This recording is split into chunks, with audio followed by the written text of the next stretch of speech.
fuck Twitch. They don't know when to start it. Okay, so welcome all to a wonderful episode of Low Initiative, where we play our wonderful Dragon's Death and Destiny campaign for the first time in what feels like for goddamn ever. It has been a while, hasn't it? Yeah, first episode of the new year, without us being drunk idiots playing games, mostly me. But before we get into tonight's session, I would like to give a quick shout out to some amazing people. First and foremost, our wonderful artist Naturia, who thus far has drawn all of the character art for the campaign.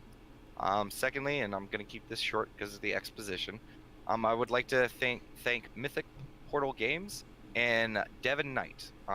Those are the two artists who provide us the map and the character tokens for this campaign. They do amazing work. You can find them both on Roll20 by searching up those two names. All their packs are very affordable. They're awesome. Tons of different styles of packs, types, and each pack comes with a lot of stuff, so it's great. Okay, that's all I'm gonna do for that today, because you know, issues and things to get into. So, without further ado, I swear to God, you better not start whining right now. Hey.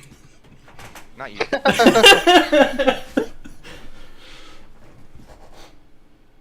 Whoop, that was the wrong one. Okay, yeah, they did not save it. Never mind. Okay, so when last we saw the heroes of the Onyx Circle, they had just awoken to find that the snow had begun to fall in Letest. This signified that the winter was approaching and that they would be isolated in Letest for the next month or so. To prepare for the break, on the first day the party spent their time selling all things that they had acquired and purchasing things that would be needed for their long rest inside the village. Once they had finished that for the day, the party returned to the Squawking Box to prepare and begin for their long stay. The group was also founded innocent of the death of Veras that day as well, as the guards dropped off notification to them at the tavern that with the help of Priest Raynor, they were able to figure out the situation at hand, and they know that they did not attack the man, that Varus was basically attacking them, and he was out for blood. They told you that it was basically a revenge plot against Dark Elves, or Drow.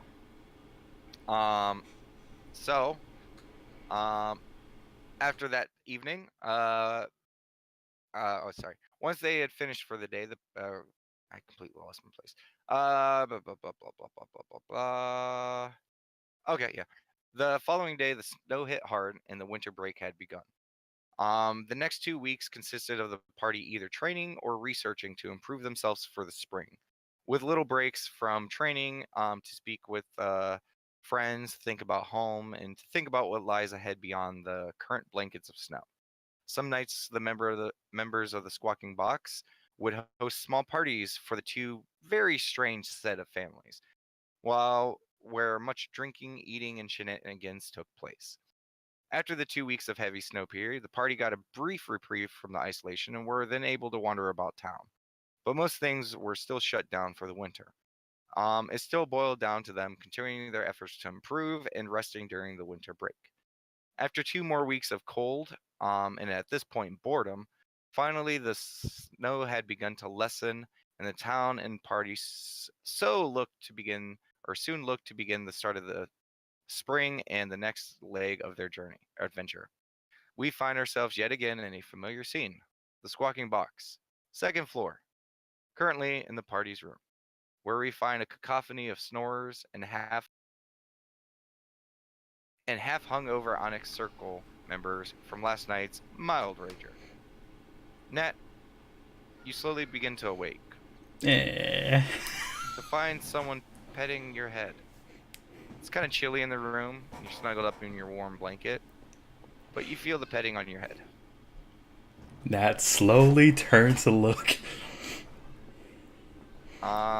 There, sitting on the side of your bed, smiling at you, looking down, is Daylock. Daylock. First scene the entire time since the break had begun. Oh, good morning, Nat. Sorry to wake you, but um, I was told to come get you guys started for the day. And Nat hugs him. Like Nat's like in bed, probably reaching out for him. Like, You kind of like pull him towards the blanket where the warmth is, and he's begrudgingly like lets you go, but he's actually like currently dressed for the day, so like his sword's to the side, so it kind of like plops over and stuff. It's really awkward. it's okay. I just give him Oh, a quick hug. It's nice to see you as well. I'm glad to see that you're doing okay. You're doing all right? Of From course, looks of it. We just got back to Latest. It was nice. We kind of avoided a lot of the winter stuff. Anything south of the forests kind of stays pretty warm throughout the winter. Well, I definitely gotta get out of bed now, so excuse me. Of course. And at this point, you guys are all starting to stir from your sleep from, the conversation. Nat rolls off her bed. I just kind of struggles to get awake, and he's like just sits up on his bed. So does he see the two of them? Yeah, you see him. Damus Terries immediately stands up out of his bed, throws his cloak of cold protection on, because it's a little chilly, and he walks straight out of the room butt-ass naked and just goes right out the door, and the door closes. There's wait. I don't know. Oh, hey, Daylock. It's been a while. Good to see you as well, Conrad. I hope the winter break treated you all well. Yeah, it was nice. It was nice. It's good to hear. Mm-hmm. Well, I'm free for today, but I came over here to let you guys know that a little bit in the afternoon, Ravon and Raylon would like to speak with you. Okay, sure, definitely. You said in the afternoon, right? Yeah, they said that they would send a guard over or let us know a little bit before or after lunch. Okay.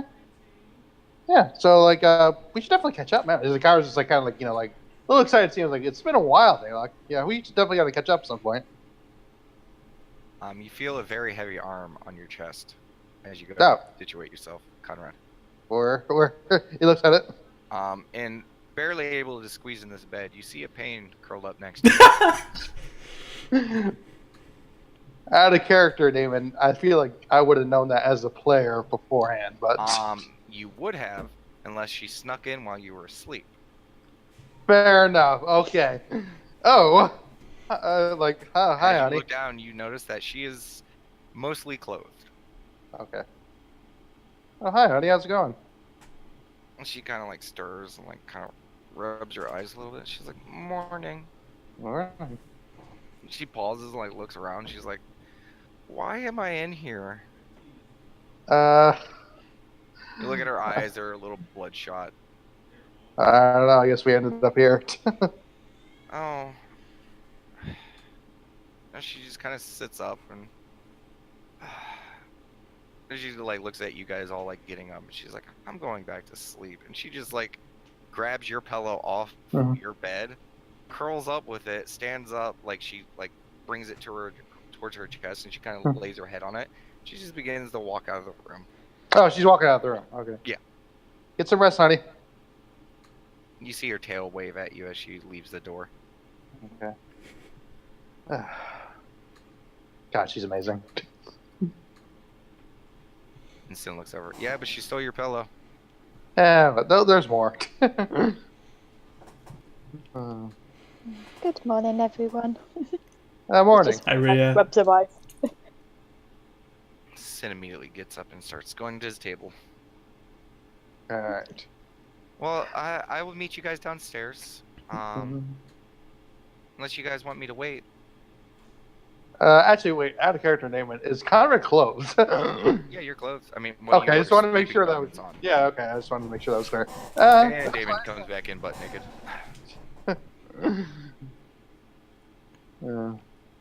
Hey, no, serious?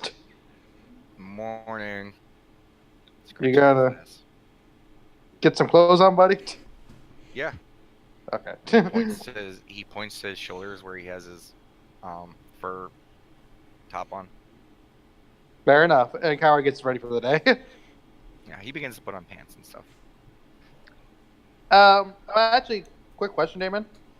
Quick Since answer. Kyra is looking to kind of catch up with Damon or Daylock, can I kind of like, could we do like a seek for brevity thing for this, or do you want to in character? Depends on what you're trying to discuss with him. I just kind of want to know like what he's been up to. Like it's just literally been a while since they've seen him. Okay, well, yeah, do that in character. Gotcha. Okay. Telling information is one thing, but receiving information is another. Fair. All right, Kyra gets ready for the day. Okay. Not Rhea. Oh, you know we're getting ready for the day. Yeah. Makes you all got all of the stuff. Let's start getting ready.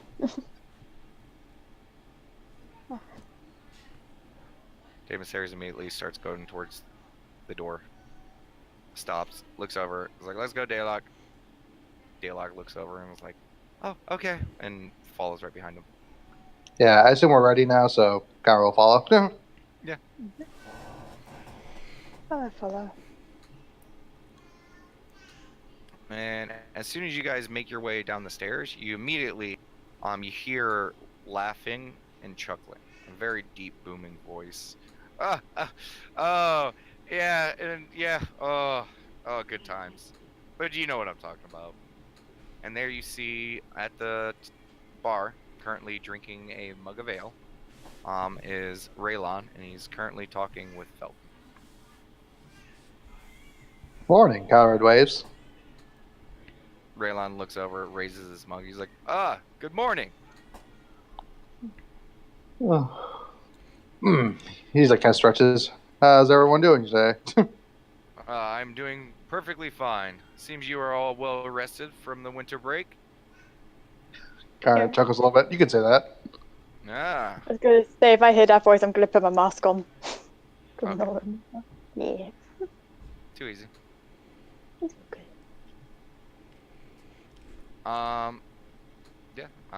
Damon Sayers just walks over.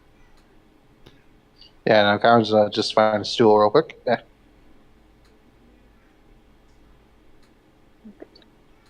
Yeah, we just got back ourselves, but I'm sure Daylock has already told you all about that. He's not yet, actually. Oh, well, you guys do have Okay. most of the morning to catch up, so be sure that you do. We do Alright. have business to take care of, and he kind of like squints his eyes a little bit, like his tone gets a little bit more serious when he says that, like, Are we meeting in the manor then this afternoon? yes. We will Okay. me and the rest of the Onyx Circle, the Platinum Band will meet you over there. And Daylock like goes to speak up. Actually, I was hoping I could be around them for the morning time. And Raylon looks over. And, of course, yeah. Yeah, me and we'll head over there and we'll just send a guard to find you guys. How about that?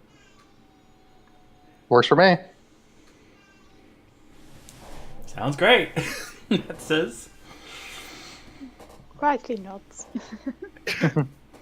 Well, if that's all, I think I'll be taking my breakfast on a move. Got lots to do today. As he picks up his mug and begins to walk back upstairs. Alright. He looks over towards Felton. As he goes up, he's like, "Talk to you again another time, old man." And Felton just kind of whispers under his breath. He's like, "Look who's talking." Kyra kind of snickers at that. And Felton kind of sighs. He's like, thank God that loudmouth left. Breakfast? Yes, please. And, Yeah, sounds good. okay. And he leaves, and you soon hear the cluttering and clattering of the kitchen. You get the smell of cooked meats, eggs, cheeses, cooking. It smells delicious. And then moments later, you guys see Lady Catmara exit from the back kitchen room and go up to the bar. Morning, Lady Catmara. Good morning. Oh, she's yawning. I know, right? Oh.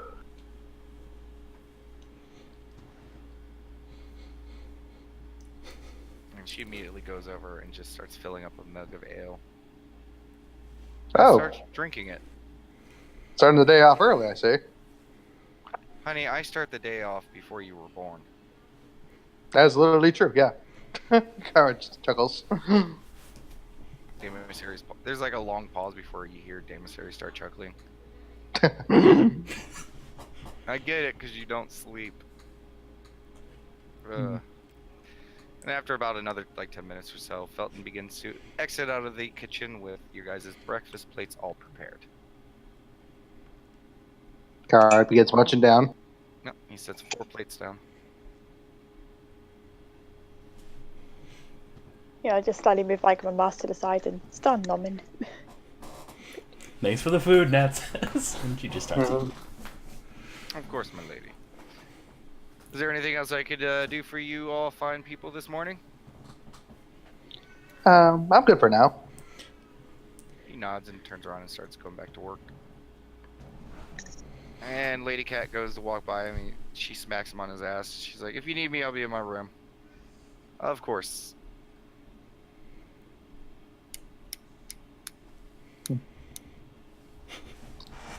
So, Daylock, what have you been up to, man? The story I have to tell you guys. Well, I've mostly been in the jungles and the forests for the last month. Oh, wow. Well, we're like... He kind of gives this, 100-yard stare. Okay. Oh, what were you doing out there? Actually, we discussed that, in your guys' room when you guys Oh. are finished.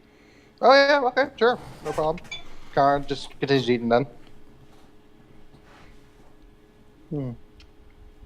Actually, can I do, I guess, I kind of want, want Kara to kind of see if Daylock's kind of, changed at all, at least, physically, does it look like he's kind of, toughened up in a sense? Give me a perception check. Yeah, let's say, yeah.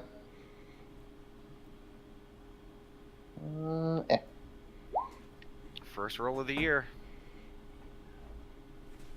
And it was a 6. Awesome. You look over him.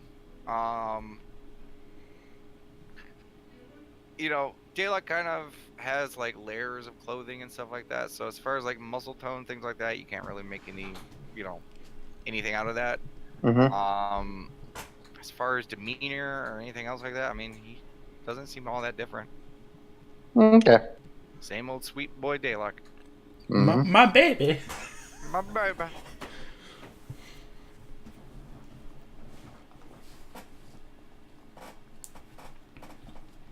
Okay, I guess you guys don't want to discuss anything else? We're waiting until we get to the room. Okay. Yeah. Okay, so you guys finish eating. Alright. Do you want to go upstairs now then, Daylock? Of course. I'm going to be hanging out with you guys today, so... Alright, let's go then. Thanks, Sheldon. I'm just going to do this real quick, so just speed up this process. Boom. Okay. Oh, that is helpful, yeah.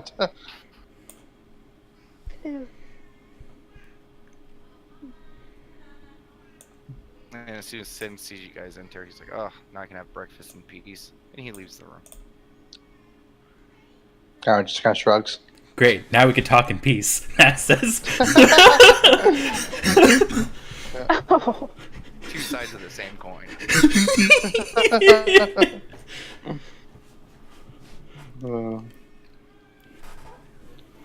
So, Kara just kind of sits down. So, you're in the jungle, you said? Well, the northern part of it, but yes. Okay. Basically, remember how I told you we were investigating, Mistvale City? Yeah. I believe so. Yeah. Well, that's basically what we were doing. We were doing an extended reconnaissance and investigation, into the area. So, since we knew that Latesse was going to be closed off, we basically had to make an extended camp stay down there. But with, travel being, blocked off to Mistvale City, we couldn't stay there, so it was kind of mostly us just kind of in the jungles for a month. He just kind of stares off again. Was it dangerous? Yeah, and smelly and wet and hot and humid and everything out there just wanted to kill you, even though it was really bright and shiny. Oh. What do you mean by bright and shiny? Well, I mean, third or fourth day there, I was, preparing things for dinner, helping around with the campsite. And I found this really, really cute little frog, and, he was really friendly, so I was, playing with him, and then Raylon came up and squished him, and got really upset because, he pointed out that the frogs with the bright and colorful spots usually means that they're poisonous. Oh, okay. So, yeah.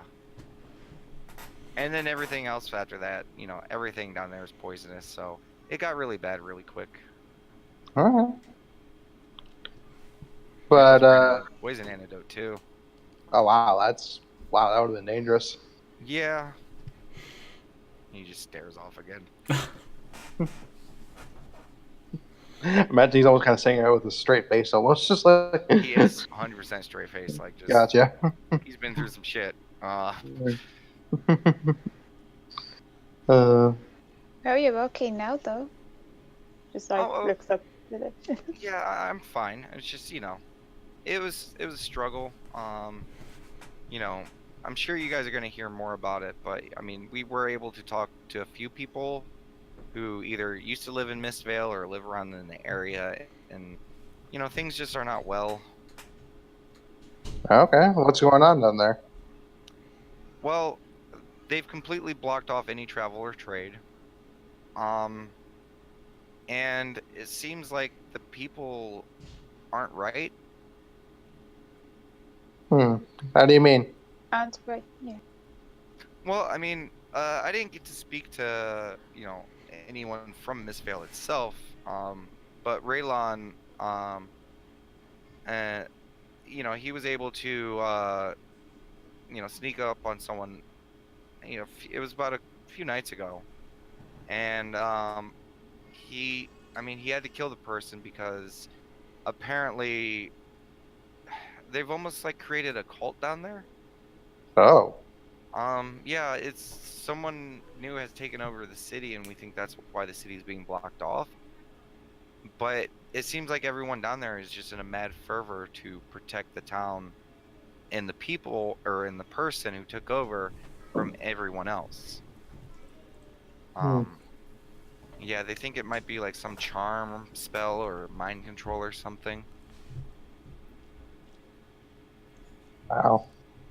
I assume that's what we're going to be talking about when we meet Ravon and the others. Yeah. I mean, they tried to explain a little bit about it to me, but I mean, I don't really get like, what's the word? I don't get economy. So, I don't really understand like the problems that are happening from it. But Raylon made it sound very important. Out of character name, I know what the word is, but would Conrad know that? Give me an intelligence check. Just I was for about to shits and giggles. Yay, intelligence checks. Okay, let's see how this goes. You think he means economy? Okay. Oh, you're talking about economy then. Yay. Sure. Yeah. But it's causing a lot of problems for Lateste and Celestia. Well, they kind of walled themselves off. I imagine not a lot of trade's happening. Yeah. Well, apparently, like there's things in Mistvale and around the area that are only from there, so it's hurting a lot of what Lateste and Celestia want to do. Okay. I was gonna say, have I heard about like Mistvale from like any books or anything? You've probably heard of Mistvale itself. Yeah. I mean, it's the city to the south. It's the last civilized village before you reach the deep jungles, and it's a relatively peaceful town of mostly elven people. There are humans and other races as well, but mostly elven. And for many years, it had been protected by a single family that had basically passed the line down through the generations. And it was kind of like a protecting family. They helped protect the village, and the village, made sure to follow that person, that family. Things have been well for hundreds and hundreds of years. So in the last few months, all this craziness happening, it's very weird. Okay. Definitely strange. Definitely strange. Mm.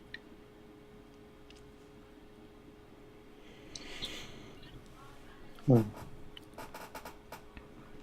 Well, as for us, things have been, I guess, for lack of a better word, normal the past couple of weeks. Boring. I mean, before, yeah. Damien says. Well, we were basically kind of holed up here for a little while because of winter. And we fought owl bears. That wasn't fun. Oh yeah, it was weird because we left before the snow hit, and when we came back, there's still snow on the ground and stuff. It was just really weird going from like almost like just too hot down there to like as soon as we passed through the forest, it started getting cold again. Mm. That's surprising that the weather just kind of, I guess, stays stagnant down there. Like, was it always like that? Well, I mean, it is a jungle. Fair. Yeah, that's right. I don't know. I think the weather's pretty normal, like everywhere. Well, except for the rain. That. And the snow that kills you. Yeah. Only if you're out in it. If you're inside, nothing happens.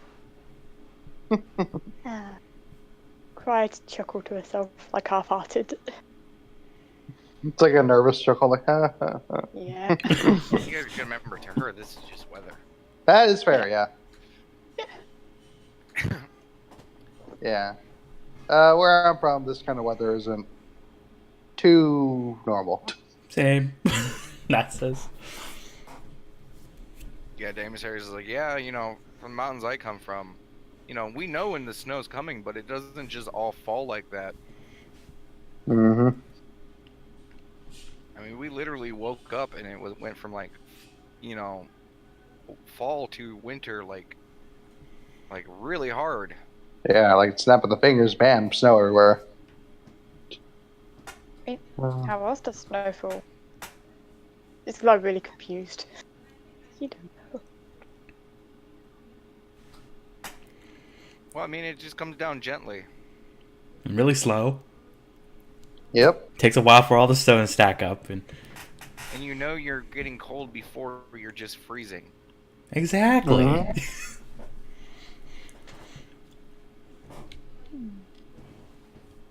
Maybe I'll visit these places and experience it for myself. That was at my place. Yeah, it's weird because actually, give me a nature roll, Maria. Yes.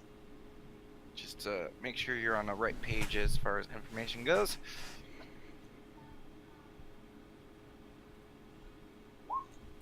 Okay, yeah, you understand that in Elois, it's more based on weather is more based off of what biome you're in, and compared to like what time of year it is. Yeah. So even like Celestia is pretty stagnant when it comes to weather. The only one that actually has like, there's only a couple areas in Elois that has like seasonal weather. Yeah. And you honestly only know of Latest. And the stuff that these guys say is weird.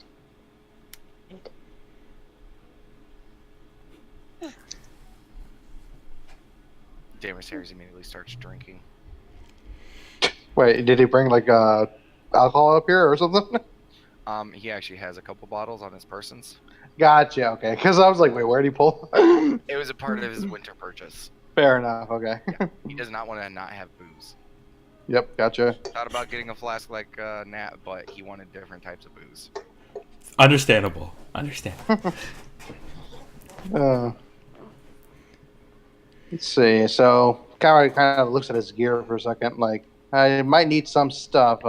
If we're potentially going to be going out, like I assume, for what the Ravan and the others want us to do. Would you guys want to go shopping? Here over the earring. Mhm. Can someone pick me up some rations? Yeah, I was actually just about to say that. Yeah, rations for me as well. So definitely. Sin. It was Sin. That's what I figured. He's like, I can give you guys the gold. I probably just need like a good, one of those packs of 10-day rations. Sounds good. Yeah, I want to get some component stuff. Maybe at some point. You hear over the earpiece again. Oh, yeah, I can help you with that. Thank you. I'm quiet down. I'm trying to eat. That's just like, it's like baseball, Huh. Damaris pauses again, and he's like, how is he hearing us when we're not using them?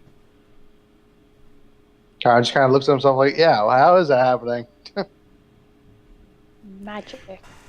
It just leaves it as that. And that's like hand gesturing to like, kind of doing like a, I don't know, maybe something in the room. Like she's like, maybe. Yeah, I wouldn't be surprised if he put something to help him here in this room. Or maybe he's just fucking with us, and he's here the whole time.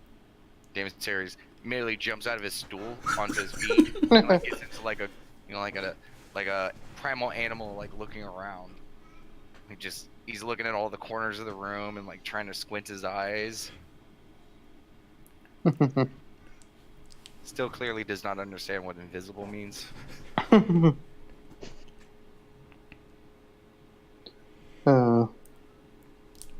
So would you want to go shopping with us, Dayla? Of course, we don't have to be anywhere until after lunch, so I figured I'd spend the day with you guys. Nice. Yeah. Oh. Alright, Coward just kind of starts us. Alright. You guys ready to head out, or do you want to... no, I'm not kidding. I'm not feeling like a drink. Yeah, Coward is like double taking a nose. Like, no, not yet. Damaris was grabbing his drink and taking it with him. That's got her flask. Yeah. Coward starts heading downstairs then. And as you guys are leaving the room, Daylock looks over and is like, so you guys are going to tell me about these owlbears, right? Oh, yeah, definitely. And you guys proceed to tell him about the story. Yeah. Aw, dang. I'm really just gonna say, as you were describing the Albert story, we was just gonna sigh and stay quiet. Yeah. Do you guys tell him about Varys? Yes. Okay. Yes. What do you guys tell him? Basically what Tell happened. me that part first. Oh, so you just tell him everything. Well, I tell him that, like, basically this guy, tried to join with the quest. We figured why not, and he worked with us alongside us, and then out of nowhere, on Marie's watch, he tried to attack and kill her. We, kind of tried to deceive us at first, but we were able to subdue him, and he kept on trying to resist, so we had no choice but to kill him. She doesn't say a word about the whole thing. And Daylock's response to that is, he's like, ever since coming here, it's just, it feels like the one lesson that's constantly being taught to me is just not to trust people. He's kind of sad about that. Guy just kind of lightly pats him on the shoulder. I'm learning more about that kind of stuff too, Daylock. But you guys, those who are picking up rations, go ahead. If you are getting rations, 5 gold, and go ahead and just add 10 days. If you have your rations right now listed as days, just go ahead and make sure that it's connotating that you added 10 days or that you're at 10 days. Yeah, no, I added the 10 days to my already rations. And it's going to be just 5 gold. Okay. I mean, sorry. Okay. Can we refill water skins as well? Yep, go ahead and refill your water skins. Is Val still super depressed? Yes, he is super duper depressed. Yeah, honestly, go ahead and give me an insight. Just Nat or everyone? Nat, she asked about it. Okay. He seems even worse. You swear if this was real life, he would have already dyed his hair black and started wearing eyeliner. Yes, that was a goth joke. Okay. So, are you guys going together, or are you guys splitting off for your shopping? I assumed we were going together, but Just go together. Just make it easy. So in order, you guys would probably hit up the Valmart first. So Mhm. next is going to be the Toad and Hole. Mel notices. Yeah. There, it's oddly enough, you guys approach the building, and Sin walks up to the door and starts He reaches in a pouch and he pulls out like this little, like, pouch of like this black powdery stuff. Kind of almost looks like crushed charcoal or something like that. It's really powdery, and he dabs his fingers in it and he starts tracing along the door and he starts writing these symbols. And as soon as he finishes it, he places his hand on the center of it, and the door opens. Interesting. Howard just kind of looks confused as he saw that. And he stops right at the door and he's like, looks over and he's like, Rhea, you can come in. The rest of you guys probably want to stay outside. Can you get us some potions on? He ain't gonna have any, I can tell you that much. Ah, shit. Howard just says, all right. Yeah, the town hasn't had any supplies coming in for his potion stuff. All right. I mean, do Catch you you guys guys need at the- anything else? He turns over his shoulder. He's like, I mean, he has books. You guys like Demosaries, you love books, right? And Sin doesn't even wait for a response. He's already turned and started walking into the store. I'll catch you guys later, and just walks in. All right. See ya. Demosaries is like, we'll wait here. Okay. I mean, unless you guys got anything else better to do. I have 2 potions if you want one, Conrad. Yeah, I could use one. I'm out. Yeah, she hands him one. Thank you. Demosaries is actually going to hand you his potion. Right. Very last potion. To Now- me? Yes. Now you have 2. I assume they're both regular ones? Yeah. Yes. Okay. Do you look inquisitive when Demosaries hands you the second one? Exactly, yeah. Okay, give me a second. I gotta roll for it. Let's see if you can figure out what you're questioning. First DM roll of the year. That's 20. Oh, it almost hung on a natural 20. And then it stopped and went to the 14. Okay. He looks at you. He's like, well, if I go down, I really can't drink my own potion, can I? That is true. But then he stops and he looks at you. He's like, try to use that on me. Oh, yeah, no, definitely, big guy. If one of the others are really hurt, maybe. But, just keep that up for me, because you seem to never get touched. Just remember when Demosaries almost got mauled by owlbears. And she nudges Demosaries. He looks over, he's like, remember when you were almost mauled by owlbears? Yeah, it was pretty close. Pretty close. But I think we handled it. Okay. I just fell out of a tree. He's just staring at all of this. That laughs. He's still flabbergasted at your guys' story of the insane winter owlbear that made the ground turn to ice, and yeah. But Maria, Sin goes in and he helps you find the ritual components you are looking for. He just needs to know how much money you want to spend. Okie dokie. I'm just actually taking a look at the thingy. So, we'll do around them. I'll do say 500 gold worth if that's available. I don't know how much is available on most. He could. Right now, Melanodius has about 600 gold worth of ritual components. Sin would like to grab at least 100 of that. He was hoping to get 200. Okay, I'll drop to like to 250. I'll do 250. I mean, he wants 200 just to catch up on what he lost during the winter. I mean, that's still 400. left. Okay, yeah, I'll do that. Now keep in mind, 400 gold worth of ritual components is a lot. You may not want to carry all this on your person. Good point. Sin will offer. He will keep the bags separate. But he can put them in his bag of holding. Yeah. Yeah, that sounds good. Okay. And he 400 gold. And he takes the gold from you. He sets it down on a counter in a box. He takes his gold and sets it in there. And as soon as the gold is set in there, the box snaps closed like really hard without him touching it. Okay. And immediately he asks you to help him move like the boxes of all this, ritual components over to the door. And then after like a good 5 or so minutes of you guys waiting outside the totem hole, the door opens and you see Sin like pushing boxes like, "Hey, big guy, put these in your bag." And Damus Terry starts putting all the shit in his bag.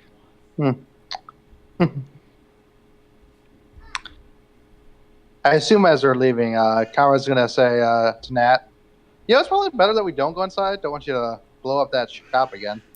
Nonsense. She does like a... Hey, that was an accident. That candle looked very nice.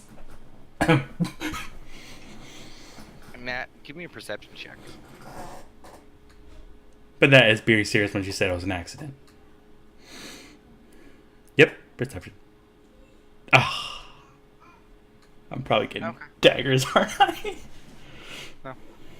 Okay, so you got Ria, go ahead and mark off.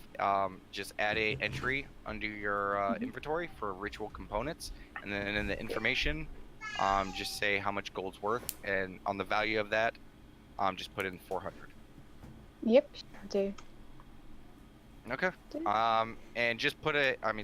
You don't have in the description. Don't put the gold amount.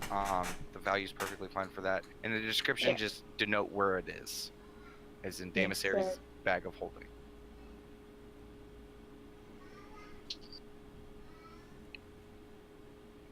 And on the bag of holding, just say like 300. Just to denote that 300 gold's worth is probably in the bag.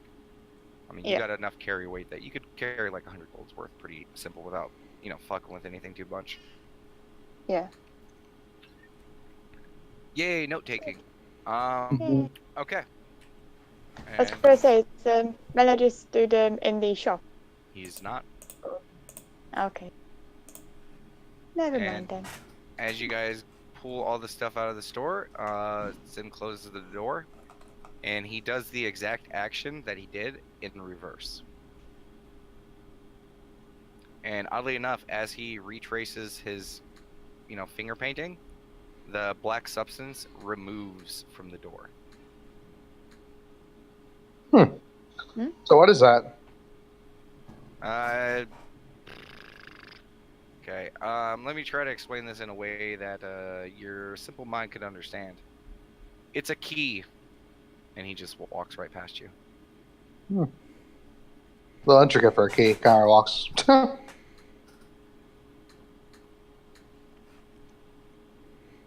What time is it now? At this point, probably maybe like 10 a.m. So we still got time because it's like noon or so. That's when. Yeah. Okay. So Conrad actually would like to. With D&D speak, usually after lunch is around afternoon. So it's usually like around 1-2 p.m. Okay, got you. So Conrad's gonna want to talk to either someone at the guard station or maybe do a streetwise check to see if he can get more arrows. Okay. Go ahead and give me a streetwise check if that's what you want to do. Yeah, because he's good on arrows, but at the same time, that is eventually going to be something he has to look into. Okay.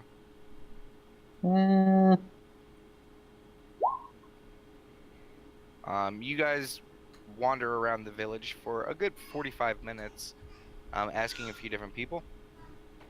Eventually, Conrad, you find kind of a middle-aged gentleman, human, big beard, kind of a burly man, but not huge.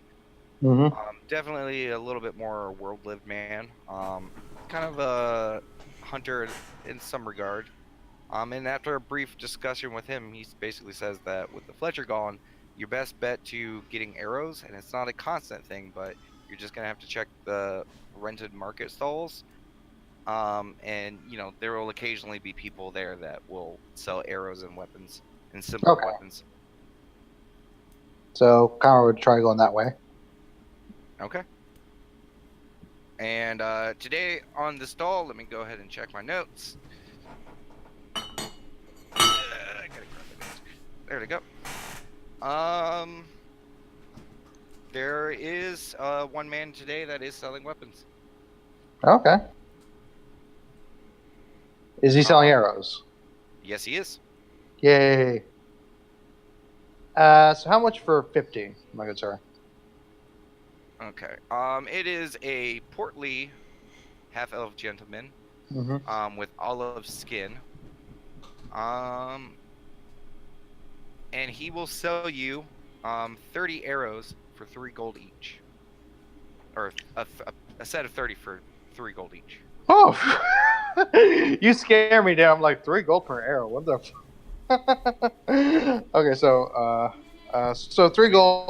That is still very expensive. That is true, but I'm saying there's a difference between 3 gold per arrow and yeah. Okay, Camera will buy. Hang on, which money do I have? He'll buy 90. Okay, that's gonna be 9 gold. Yep. Yay. Go ahead and mark that off and add 90 arrows to your list. Yep. Did so. What? Out of curiosity, what other stuff does he have? A lot of basic, simple, and a few military weapons. A lot of this stuff that he has is kind of like showy, and it's designs that you're not used to seeing. But nothing that catches my eye or seems like actually. I mean, a lot of things catch your eye. But okay. You immediately look at them and you're like, oh, this is, it looks fancy, but it's nothing special. Okay, see, that's what I meant. Like nothing special, it's right? Stylistically and stuff. Like some of the pieces are very beautiful and well done. It look like if most people would own it, they would maybe even turn into family heirloom or something like that. But nothing better than what you got. Gotcha. Okay. All right. Thanks. And Conrad will head back. All right. I'm pretty much all set now. Go ahead and actually, real quick, Conrad, just because you were interested, go ahead and roll me a perception check. Okay. Yeah. There is one thing on his market stall that does catch your attention. Okay, what is it? Behind him, he has a few there's a neck guard. There's basically armor, but not body armor and stuff like that. It's almost like accessories and stuff like that. And on this one hook attached to a very thick chain, you see a single ring. Okay. And it's just the way it's hung on this really large chain. Because it's just a regular finger ring, but the loop of the chain goes through the ring. So it is this very thick chain that is attached to this single ring. What's that? Guard points at it. Oh, this is actually a very special item. It's the most expensive piece I actually own. What is it? Oh, this. Well, this, my friend. And he leans in real close to you.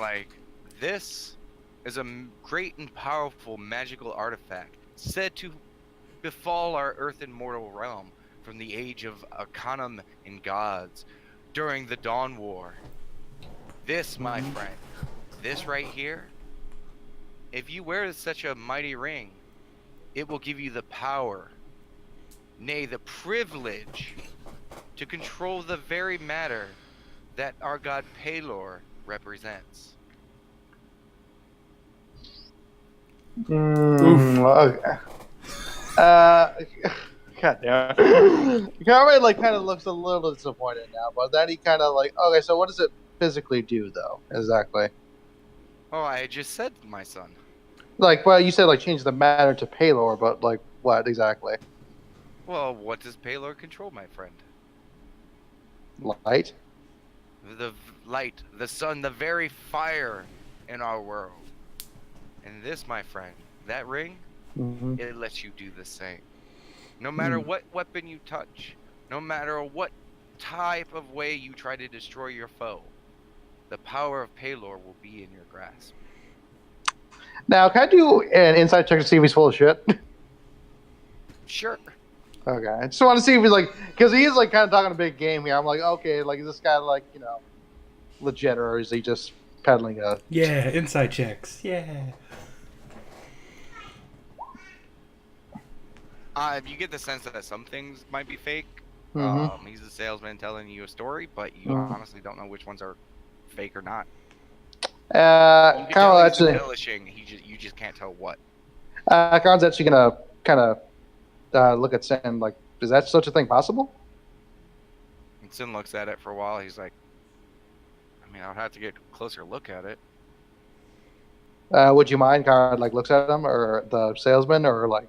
Oh no, my pieces are not for viewing, especially such a magnificent piece like this. How much would it be? Oh, this, my friend, this will only cost you a small pittance for the power of Palor in your palm.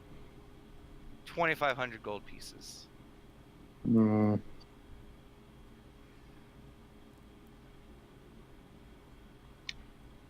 of like, I don't know. Interesting. And, I assume Conrad, like, if he was holding it or not. He basically says, here you go. It's been hanging this entire time. Okay, I wasn't sure if he was touching it or not or whatever. No, this yeah. kind of been Vanna Whiting it and, like, gesturing his arms and stuff like that. Gotcha, okay. And Damus Harris, like, leans in. He's like, so what does it do? I guess makes fire. Like, turns your weapons into fire weapons. Which definitely sounds cool, but... Go ahead. No, that was it. Okay. It sounds cool, but the price is one thing, and, well, my own feelings for Palor's side, that's also another thing. Well, I mean, it's just a ring, isn't it? Yeah. It's like, I'm just going to put Conrad on the shoulder and then point in there. Yeah, exactly. Wait, that's like, wait, what? What?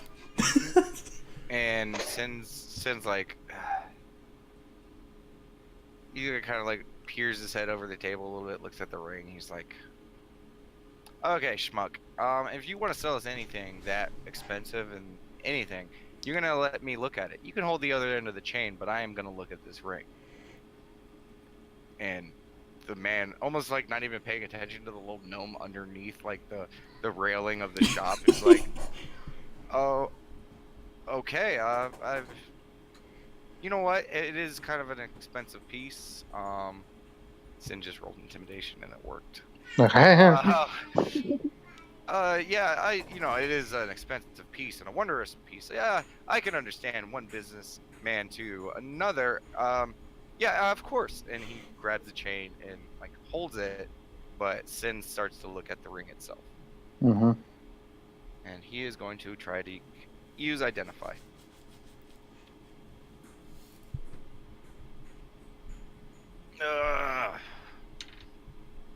Okay, not a big number, but he has a really big bonus.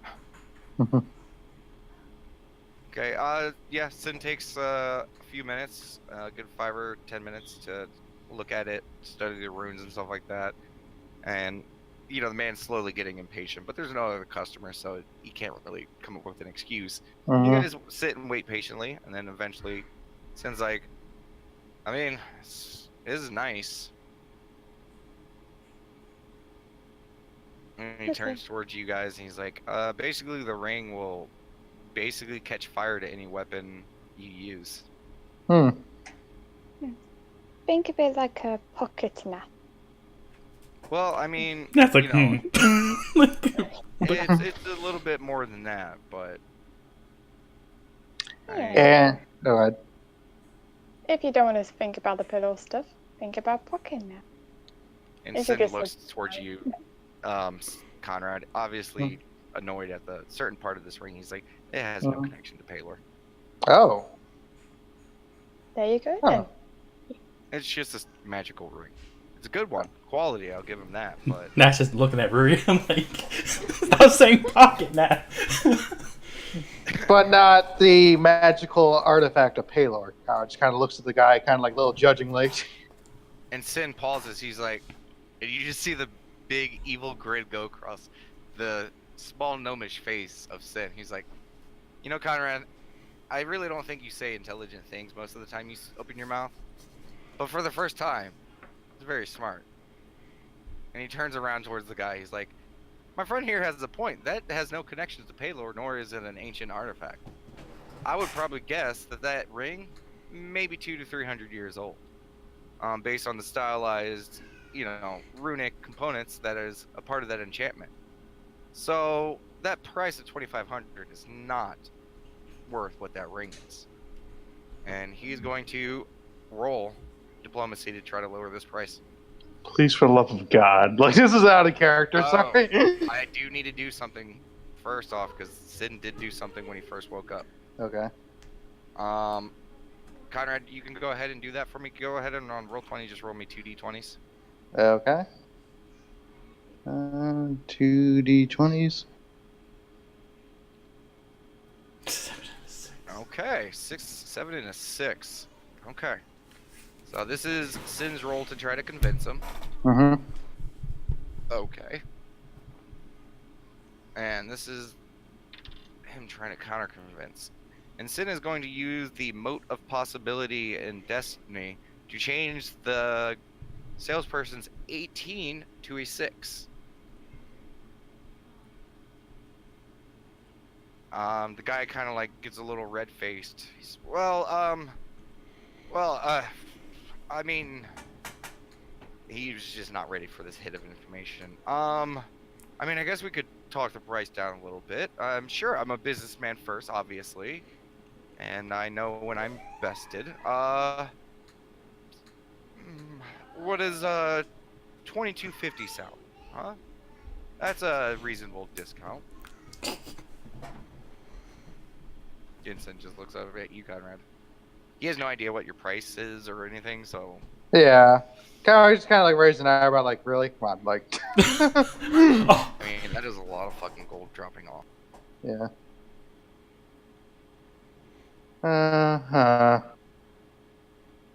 Out of character, you know my price limit, Damon. So. I don't know what your price limit is.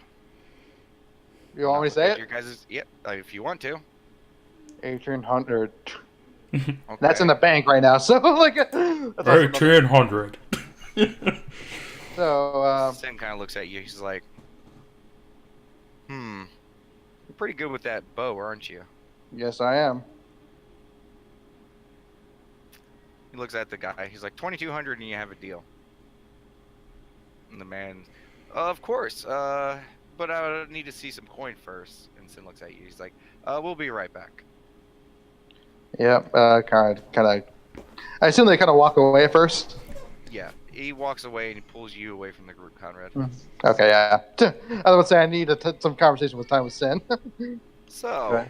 Buddy, old pal, I can easily float you this money, but I'm going to need a favor at you when I ask of it. I assume I won't know the favor until you need it. This is the second smart thing you've ever said.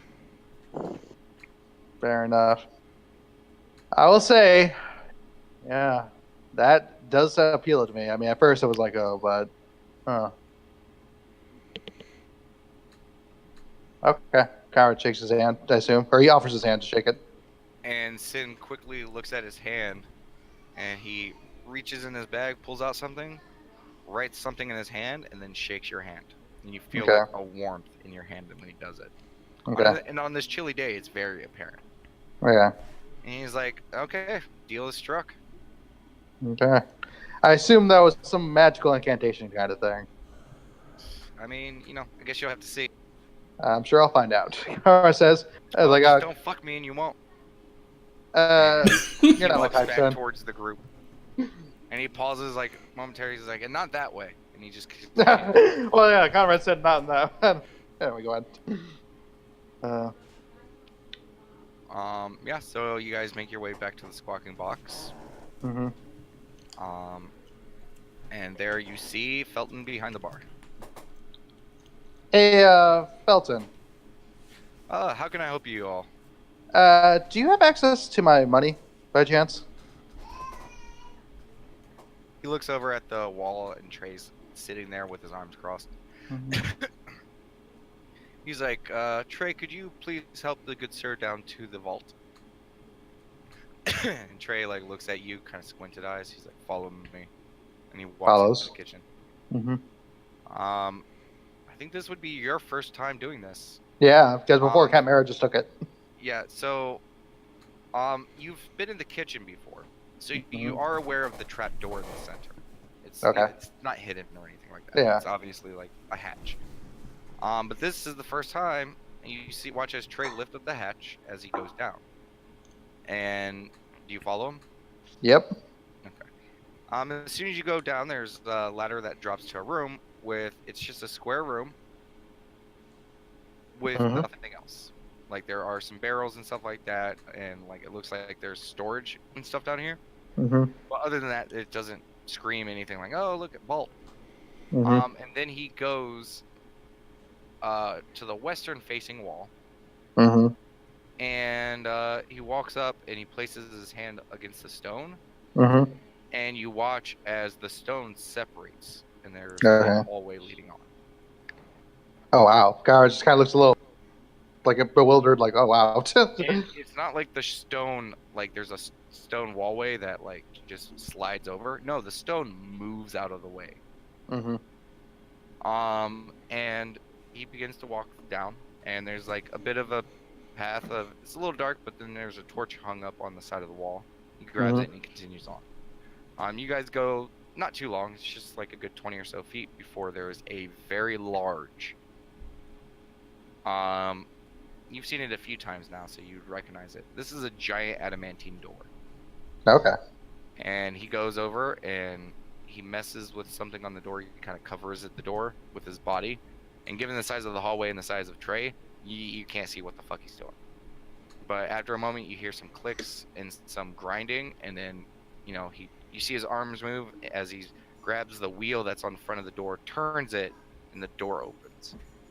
Okay. And you walk in to see a room about 40 by 40. Mm-hmm. The entire interior is made out of some type of metal. And Okay. in this room, there is a stack of coin in the back, about as tall as you are. Oh wow. This immediately catches your eye. You see a crown, you see a couple swords, you see an axe, you see a bow, you see all of these magical items that some of them almost seem to hum and glow. There are platinum pieces, gold pieces, silver, jewels. There are bags like across the wall. There are things hung up. There are tons of chests that are closed. This is more money than you have ever seen or dreamed of. Garrett again, like just like the wow face. He's like, jaw unclenched, like, And he walks over to the corner where you see a very familiar chest. Mm-hmm. And he picks it up, brings it over to you, and sets it down. He's like, "Okay, take what you need." Garrett takes it all, like, all his gold anyway. Sorry. He's like, "That's everything." Yep. And he just picks up the chest, puts it back down to where it was, and he gestures you to leave the vault. Leaves. And he closes the door behind you. He messes with the door, and you hear clicking and grinding again. Mm-hmm. And he turns toward you. He's like, "You saw nothing." Garrett just like nods very slowly, like he understands the importance of that. Yeah. And he leads you back out. Does so. And after about 5 minutes, you guys watch as Conrad comes back into the squawking box. Okay, I have my money. Garrett says. Let's go back to that guy. Lead the way. Does so. Okay. You guys take the trip back over. Excuse me. And you find the salesperson there, who actually looks very disappointed that you guys came back. And you guys just, you guys kind of fucked him over. But he is you walk up and he's there. He's like, so you've returned with the coin, I suppose? Yes. Well, this deal still stands. 2,200 gold. Kyra puts down his share, then I assume Sin to put down his. Yep, Sin puts down his. Okay. And the man grabs the chain with the ring and he hands it over. He's like, and I must admit, I got the ring with the chain on there. It is up to you to figure out how to remove them. And okay. He looks at you guys. He's like, my shop is closed for the day. Good evening. Takes it. Yeah, he pulls down the front end of the shop thing, but he's clearly still there behind like a thin thing of stuff. So it's like, he's not really hiding. Mm-hmm. So Kyra just kind of give it to Sin now, is there do we have to physically pry this open, or is it magically No, I mean that's just a chain. Oh, okay. So Kyra was just he takes it off then. How? Well, it's just in the chain, right? It can be moved. Is looped in with the chain. Okay. Someone, you know how chains are made, right? Yeah. They're pieces of bands and then they're melded together. Mm-hmm. Yeah, someone did that, but put a ring on it. Oh, I think I see what you're saying. So it's one chain link is in whatever. Yes. Gotcha. Okay. Huh. Kyra's Maybe until you figure that out, maybe just wear it around your neck. Since actually it probably won't work that way. Yeah, I don't think so. Think you can rip this chain apart, buddy? Kyra looks at Demosaries. Holds out his hands. He's like, give me a little while. All right. Since you guys are gonna be going to that meeting anyways, why don't you guys just go to that and you guys can tell me what it is. Just someone bring me lunch. Fair enough. Actually, Conrad, you're gonna bring me lunch. Kyra nods. And Demosaries starts walking away. Mm-hmm. Okay. Yeah, Conrad, you got lucky that you checked things today. I have the complete list of every single store owner who visits to this place, what days of the weeks that they arrive there, and what their inventory is. And you happen to find them. You know what the ironic part is? Actually, wait, no, I'll say that for after. Yeah. Okay, so you guys are standing there in the market. Yeah, we still got some time to go, right? You guys got a good hour or two. You guys got a good hour till lunch. Okay, yeah. So yeah, you guys got some time definitely. I was gonna say, Daylock's still there, isn't he? Yeah, he's been following you guys this entire time, like a puppy. Yeah, that's cool. Of course. I was going to say, Daylock, if you don't mind me asking, does your boss need to see all of us, or just a few of us? Well, I mean, you are part of the Onyx Circle, correct? Nat's looking at Maria. Yeah. I just didn't know whether it would be a good idea or not, considering the history job we've had. I think everyone in the room is aware. Oh. Okay. Okay, I just didn't want to scare them. I mean, you are working for the city, are you not? Mm-hmm. Then I'm sure Raylon knows of you. Or Ravon knows of you, and I'm sure that means that Raylon knows of you. Okay. Okay. You just do big sigh of relief. Type thing.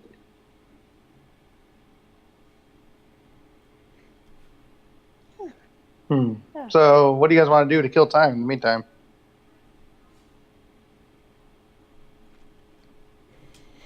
Nat shrugs.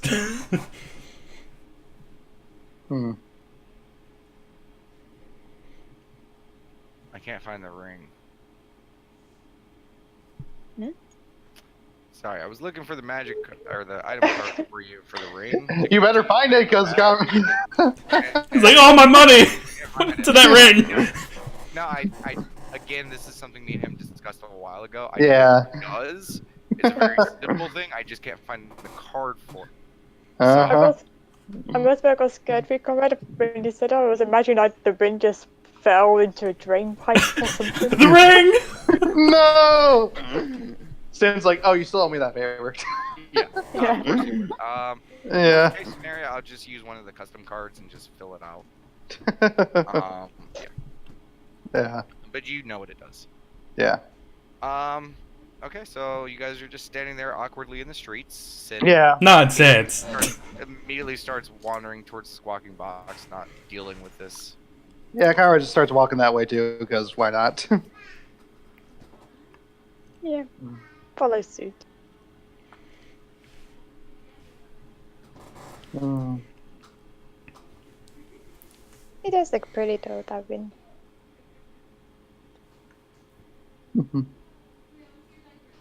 Yeah, actually, yeah. What does the ring actually look like? I was curious about that. Honestly, you don't know because you barely looked at it and then you gave it to Demissaries. That's true. Yeah, we'll circle back to that. I mean, but what you saw, it was silver with like runes and stuff inscribed into part of it. It was very Gotcha. simple in its design. Mhm. Sorry, not to be. I had to do the dick response. I can't fucking find it. I'll just send you the custom one for it later. Okay, so you guys make your way to the squawking box. And Yeah. there you see the same thing that you saw 10 minutes ago. Well, 15 minutes ago. Mm-hmm. I don't expect It any less. leaves you guys and starts going up to the room.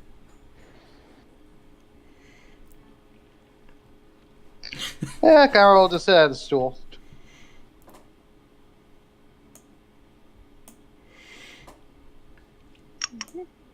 What's everyone else doing? Sitting at a stool. Okay. Yeah. Very nice though. Okay. Once I get there. Okay, so you guys all sit down to sit. It's what we do best. For Sit. you guys complaining about not playing D&D, you guys are certainly not playing D&D. I mean, oh.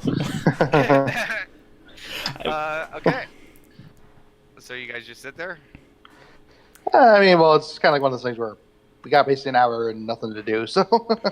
Well, I mean, you guys said you guys wanted to talk and catch up with Daylock, and you know. Oh, we did. He Yeah, said we did, he yeah. said he was in the jungle. I didn't know if there was anything else. Like you guys seemed excited to have him. I thought that you guys might have something else. I apologize. If you guys want a time skip, we can. Let me let me think. About an hour goes by, and you guys' tummies begin to grumble a little bit. You guys get some lunch. You guys sit, talk. You know, enjoy you guys' lunch.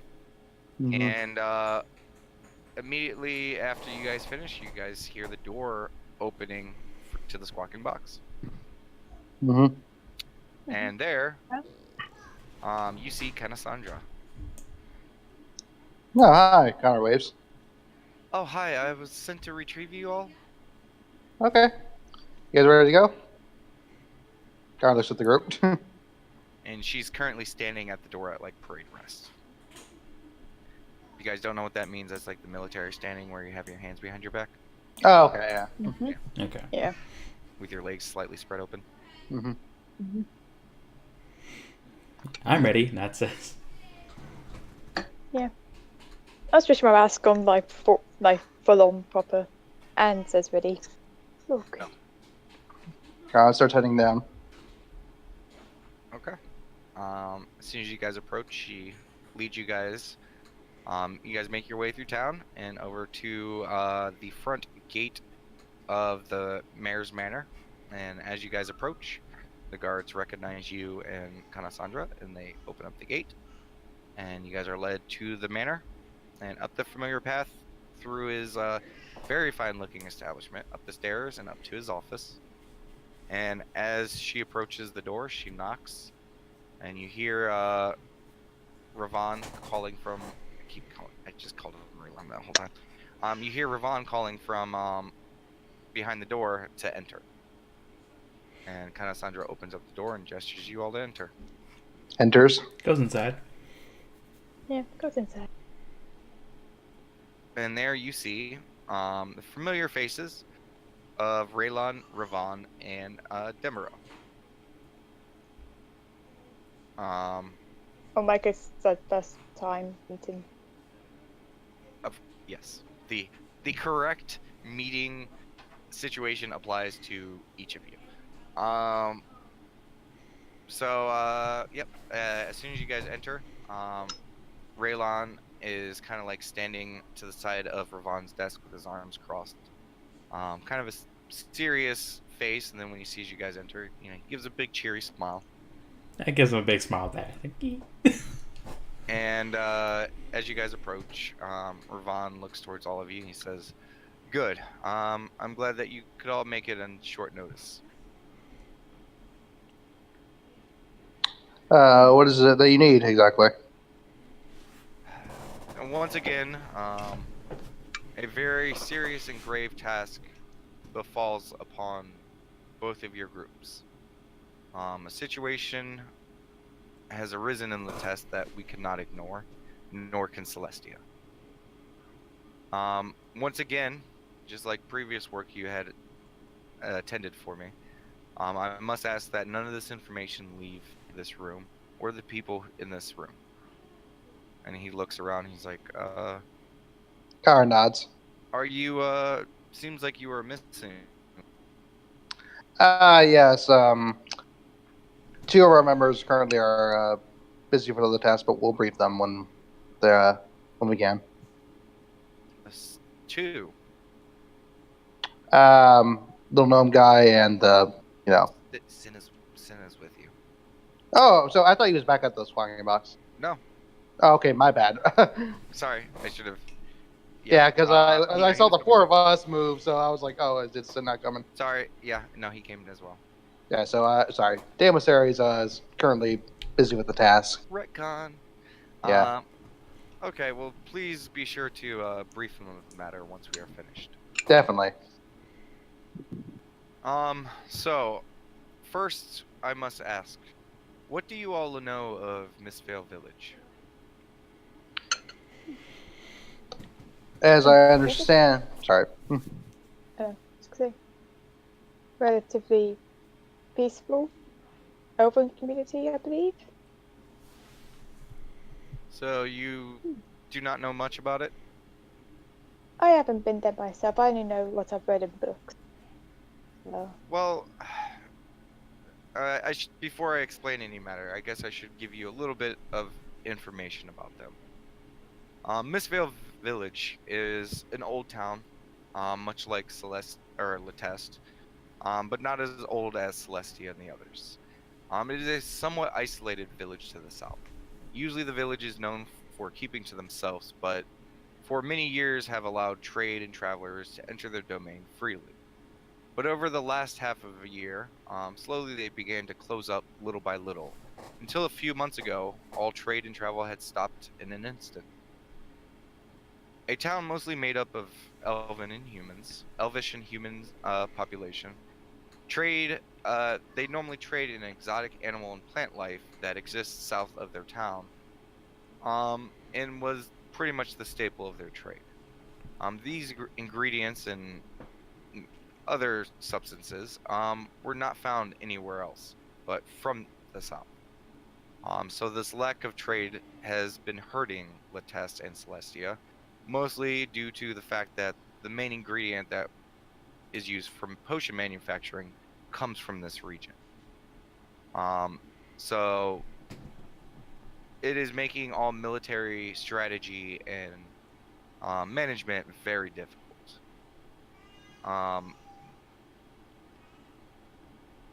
Basically, we are reaching the point with Celestia and Lateste where we do not have the supplies to continue to protect the people. So this is why the reason Mistvale Village is such an important issue is because of this. Do you have any questions so far? So you mentioned trade was cut off. Was contact cut off from them as well? Yes. Since then, they have not allowed any of their people or outside people to enter or exit. Okay. Raylon and his people were able to manage to acquire an investigation of one individual, but the person was adamant to not speak of too many issues, and sadly to say, we were not able to obtain any further investigation or interrogation of this individual. Has there been anything else like discovered like about the going on abouts in town? Well, I will speak about that in just a moment. Okay. Miss Vale has long been under the protection of the Stella family. Um, a mysterious family by and large, an elven family who had always had the interest of Miss Vale in their hearts. They were a noble people who looked out for the town and made sure that it was not just protected, but would also ensure that the required trade and other alliances that the town kind of was sustaining on and helping run in the region were always fulfilled, or they made sure that all of their requirements were fulfilled, any promises made kept, and that trade and travel was open. Um, and basically, for the protection, the people had always followed that family. And for many, yes, What was the name again for the family? the Stella family, Stella.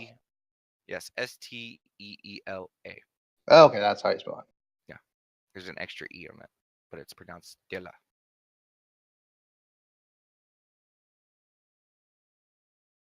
All right, you can go on. Okay.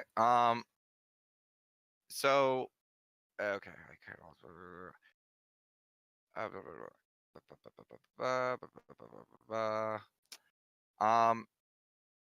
and because of this required trade, the family also ensured that the trade went on so that the other cities of the allegiance and allied towns would be able to help protect both Mistveil and their own villages from other outside threats beyond the civilized borders of Elwillis.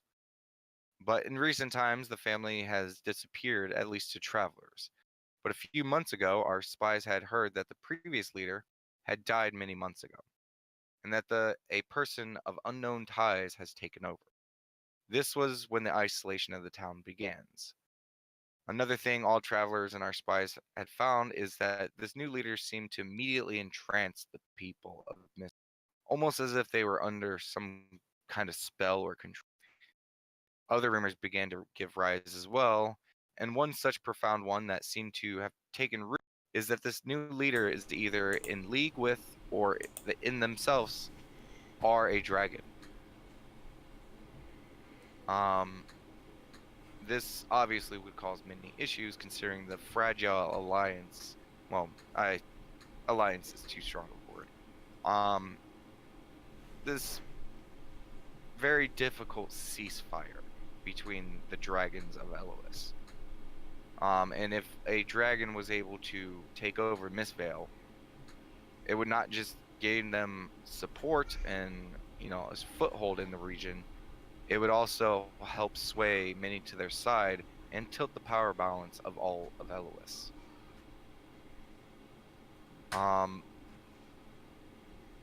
But enough prophetic speech of what could come from this. Do any of you have any other questions from what I just said?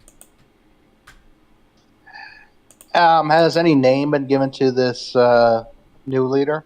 No name whatsoever. Hmm.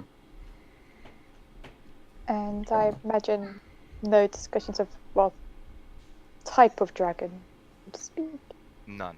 And again, this is just a rumor. We have not been able to confirm that in any matter, but honestly, there are not too many entities that would be able to pull something like this off. So a dragon is definitely one of them. But in any case, again, it is just rumors. But any precautions would be taken place if this were to be a dragon.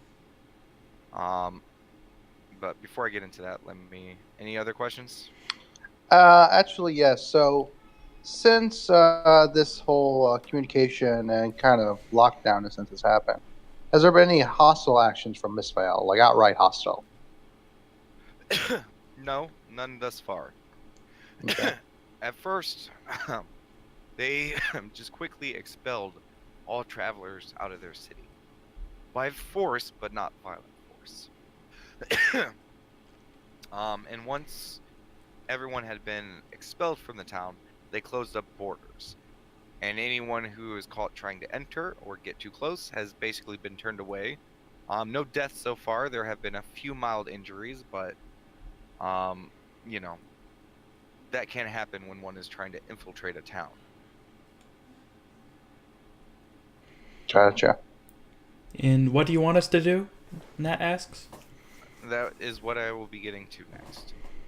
What I need, not what I need, what Latest needs, what Elois needs, is we need Miss Vale back in production, back into trade. If this region continues as it is, Celestia will not be able to continue furthering protections of this town. We do have the guest armies of the Empire currently assisting us, but even them, they only have so many supplies.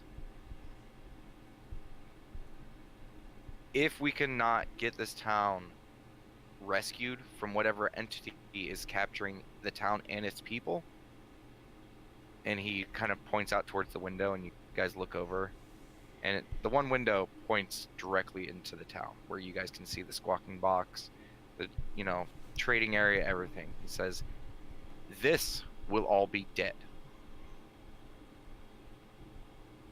With the mountains to the north harboring all those giants, the dragons we've seen more and more, to all the other entities around keep gaining strength, the rebellions that keep popping up, this moronic shadow man who just seems to get in everyone's way. If Miss Vale is not saved, we all die." Hmm. So, what me and Welton and Raylon have been strategizing over the last few weeks is we have a plan with the soldiers that we have to quickly strike at the village and at the heart of its corruption. What I am proposing is that we use a small select handful of Latest guards, a few from the Empire, being led by both the Onyx Circle and the Platinum Band, to strike at the city quick and fast. Take down those who stand in your way, but do not slaughter innocents. I understand that if this town has been taken under some type of compulsion, that they will feel the need to attack you. If you feel the need to protect yourselves, see to your safety first. But my plan is to break up into 3 different strike forces from 3 separate entrances. Basically, the 3 strike forces will try to make its way to the heart of the city, which is the rear part of the city, which is connected to the mountains, the Mistvale Mountains. We do know that the main keep of Mistvale is located in a tunnel that leads into the mountain. The goal is for all strike forces to quickly make their way to this point, enter the tunnel, make their way to the keep, and stop who's ever controlling the people.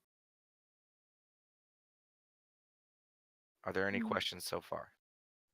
Now, has it been confirmed that the population itself is, like, in a sense, completely being, like, manipulated? Not like, I'm not saying by, words, but more of, like, by arcane or some other nature. Sadly, we have not been able to ascertain such information. But even if it was not through magical means, even if it was through some charismatic response, that still cannot stand. Understood. I don't mean to, speak out of turn here, but if the hope is to get Strayed back online, or sorry, back, back up again, I would imagine what would be perceived by them to be a hostile incursion by an invading force would have an opposite effect of willing trade. Yes, we've definitely thought of this. But can you think of any other reason why a town of peaceful people who have coexisted with Lattes and Celestia for centuries, in a matter of a couple months, immediately stop that trade and turn on us if they were not compelled? There's definitely a matter of, what seems to be manipulation here. I definitely agree with that. Now, again, I'm not asking you to strike down the townspeople. Okay, yeah. I'm sure if we can resolve this situation, we would be able to bring light to whatever their view is. Mm-hmm. Maybe the person is manipulating through honey words, or maybe it's magic. We are not able to tell. Mm-hmm. But should be no reason why the people of Mistvale are acting this way. Why they hurt any traveler who tries to enter the town. Why they stop all communication. If it was a simple matter of mistrust or misinformation or even some haughty bandit taking over, there would be some communication because it was a town full of peaceful people. I was just gonna look. I can't remember the guy's name that was laughing with Belton in the bar. What was his name? Raylan, that's it, yeah. She's just like gonna put her hand up slowly and just look directly at him. It's like, I think, and she's like trying to get words out, but she can't get words out. Like, I think this is gonna go bad no matter which way we do this. I'm sure, there will be death, and I'm sure that, this is a tragedy regardless. But if we let this fester any longer, you're trying to compare a single town and a few casualties from a raid to the entire life and well-being of everyone in Lattes, the docks, everyone. Oh no, I definitely. I don't think it's going to be a few deaths. It's just like Pepsi interrupting everyone. Okay. No. It was a few days ago. I didn't understand it much, but I got vision from the Raven Queen, and it was not a good one. They both raise their eyebrow. And yeah. Ravon looks towards Raylon. And Raylon kind of like looks down, kind of, he's in deep consideration. He's like, what was this vision you say you saw? Trying to remember it now. Of course, one of her children gave me 3 feathers, and that was it. There was no. I tried speaking to her again, but she didn't give me much more information. But when I started speaking to Reyna about it, and going through all my studies, well, her domain is death, fate, and winter. So, given what you've just said about Mistvale, I don't think it's just going to be, a few deaths. I think it's going to be a lot for us. Raylon kind of like sighs a little bit at this. He says, well, if you did discuss this matter with Raynar, I'm sure his insight would probably fit mine as well. Omens of the gods can be subtle, large, or in your face. It could have meant many things. I'm not hopefully familiar with your god and her domain, but I mean, yes, this will go bad. I mean, there's no ifs, ands, or buts about that. It is up to us, the powerful, those who protect the people, to make sure this goes as cleanly as possible. Even though we are attacking this town, it is our job to protect the people, even if they are being controlled or misled. But this needs to happen. I'm I mean, we can speak with Raynar about this, what you say, and we will use his best judgment. I don't disagree that this needs to be done. I just figured I'll let you guys know. She goes back to being all shy and back quiet. As soon as you say that, Ravon actually sits back up and he says, and do not worry. Part of us speaking to you of this now is, and why it has taken so long to discuss this with you is we have thought this out quite thoroughly, and we do think we have a plan that will help ensure the safety of not just the soldiers, but the people of Mist Vale as well. And our plan is, like I said, to split up our power structure to make sure that all three strike forces have the necessary tools to not only remain safe, but have the power balance to ensure that the swift strike will not cause as many casualties as possible.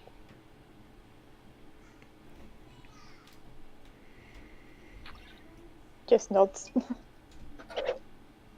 And for this group,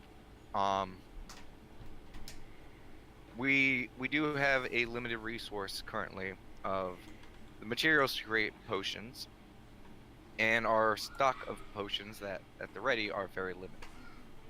So for this, I will be asking that we split all of our clerical powers between the three groups. I've already discussed things with the Platinum Band, and they are already aware of this plan. But we will be keeping you, Ruia, with the Onyx Circle. You and the Onyx Circle will be a part of the main frontal strike force, which is why we are keeping your guys' group the largest. Your team will be the first to strike. You all will make your way to the road to the south. You will be striking from the main road. The plan is all teams will create or spend the time that it takes to travel down there. And we will be setting you up at various locations far away enough from the town so that their scouts will not see you. You guys will be then camping out there 2 nights to make sure that every group has enough time to get to their designated location. And then on the 3rd day, the march will begin. Your party will be leaving the earliest, and your point is closest. So you will be meeting the front gates of the town first. While most of the defenses are focused on the front, one group, led by Captain Vesemir from the Empire, will be taking Daylock and striking from the north. And at the same time, Raylon and the rest of the Platinum Band will be striking from the south with a small regiment of Latesse guards. Your team will also be composed of a few Latesse guards, and I've left it up to Captain Welton in picking on who will be joining you. Know that we will be leaving out at sundown from Latesse. I must ask, do you have any questions? No, none for me. Conrad just says nothing after that. No, Nat says. No. Shakes head. Now I must ask, do I have the support of the Onyx Circle in this endeavor? You do. Yes. Nod.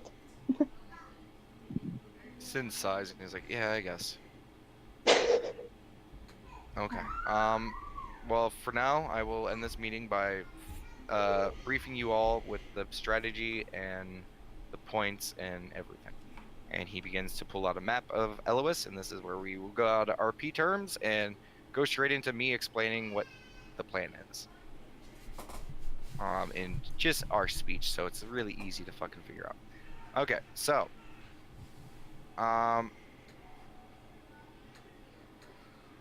basically what the plan is the entire group, all 3 groups will be leaving down to the forest on the first day of travel. Okay? From there, on the second day of travel, the groups will split up into 3. Your guys' group will be heading down to. Do you see where the crossroads, where the Mistvale town or road meets the Celestia road? Hey, I'm typing as well. Okay. It's right here. Oops. Misclick. It's right here.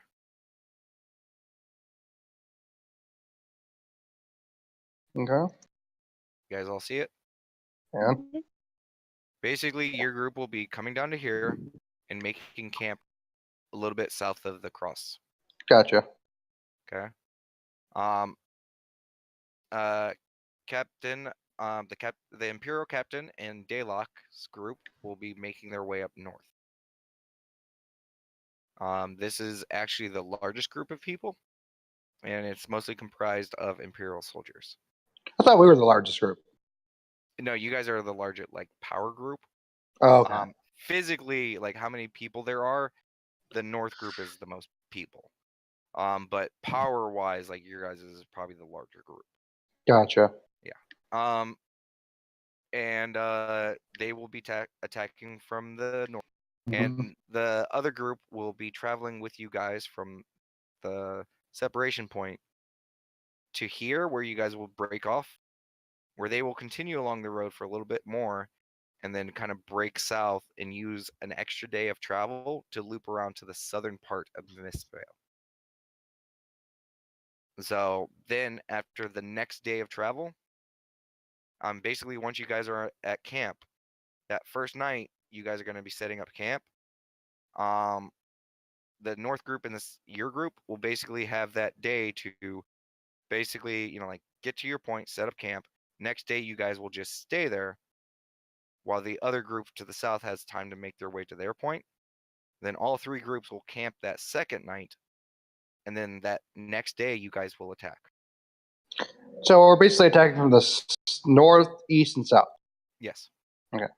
It's a 3-prong attack to make sure that it's hit with such shock and awe that they have no preparation, and they're able to, again, like, court the guards away from the other attacking sides by bringing them all up to the north. So you guys, they'll be able to basically get towards the civilians past the like militant groups, be able to subdue them, and then be able to help you guys push through, with the elites of the groups going straight towards the center, where you see where this dot is next to the Mistvale X.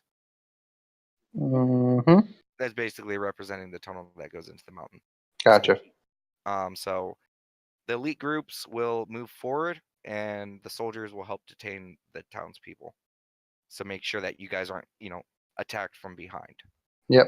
So basically, the end goal is that, Daylock and the captain of his group, the Onyx Circle, and Raylon and Demera will all meet at the keep, and as a very large and powerful group, go face whoever is taking over the town. Yeah. And I ask one last time, do you guys have any questions? Do we know the kind of defenses like that we'll be facing?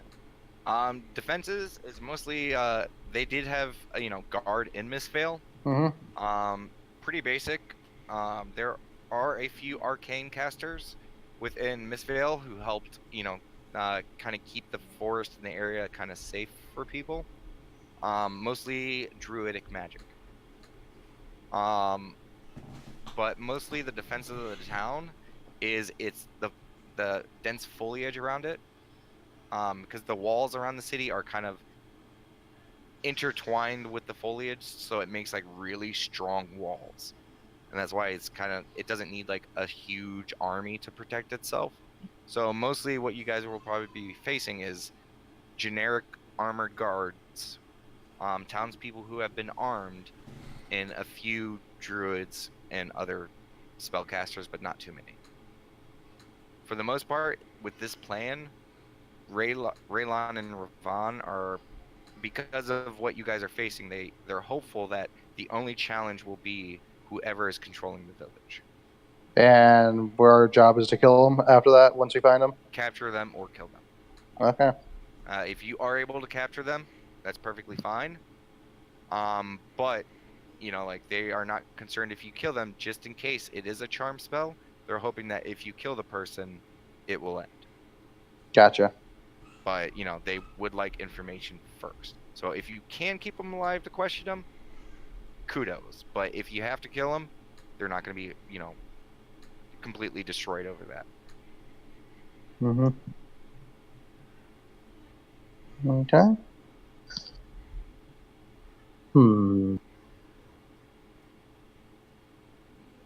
And there's no info on what the keeper or any other defenses will be like, right? I mean, the keep itself is again just guards, and it's a keep within the mountains. So they've only ever had to guard the entryway. Gotcha. Okay.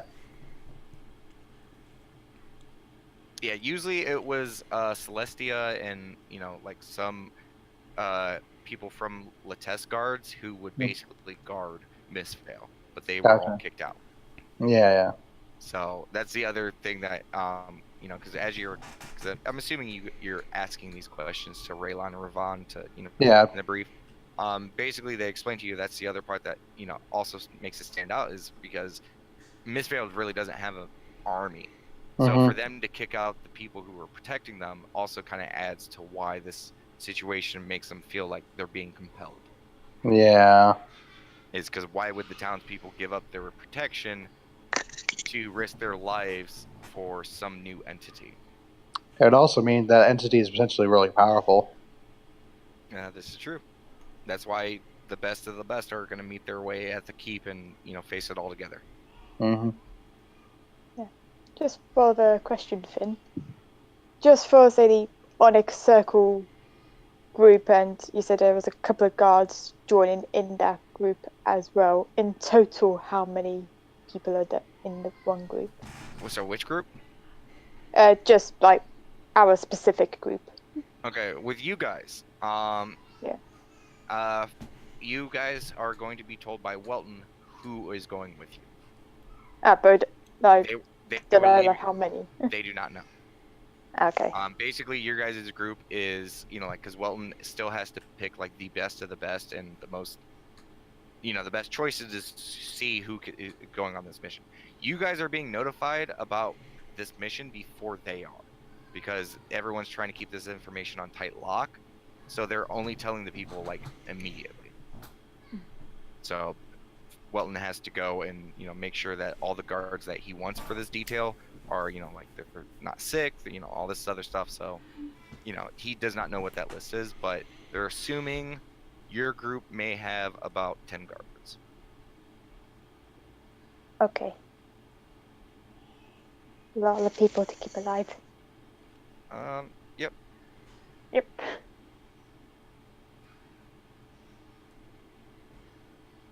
Any other questions? No. I'm good. Okay. I think I'm good. Okay, so you guys got everything? No more notes? No more questions? I believe so. Let me just read over things real quickly. Oh, suppose we do accomplish this mission. What's the next stage? Securing town, I guess. Yes. Welton has already been instructed. The Platinum Band will assist them as we can. And we've already notified Celestia, even though they were not able to send troops for this mission. They do have an excess of both civilians and soldiers that were already resident here that were already removed. So we will use more civilian and other contractors to basically fill in the slots necessary. And we are hoping that if this is a charm thing, that the villagers will go back to normal and we will not need to, fill their ranks too much. Okay. Okay, that's all my questions. Okay. And Raylon kind of sits back away from the map and kind of sits back at his desk and sits down. And he says, "Okay. And again, we leave tomorrow at dusk." Understood. And Raylon gestures you guys out the door. Heads out. Leaves. Okay. And as soon as the door opens, you see Kanasandra, kind of away from the door, sitting in a chair, and she sees you guys, open up the door, and she kind of stands up and she walks over, and she's like, right this way, Follows. and she leads you out of the mayor's manor, down the little bit of pathway through the gate, and you guys are in Letest. Okay.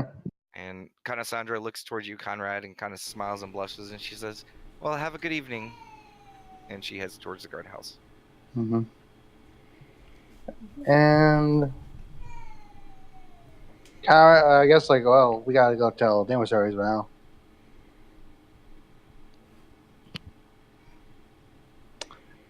Squawking box. Yeah. Yeah, we need a good night's rest. Yeah. Sin's like, shit. What? I forgot to ask how much we're getting paid for this. Oh. Well, I'm sure we'll get a fairly,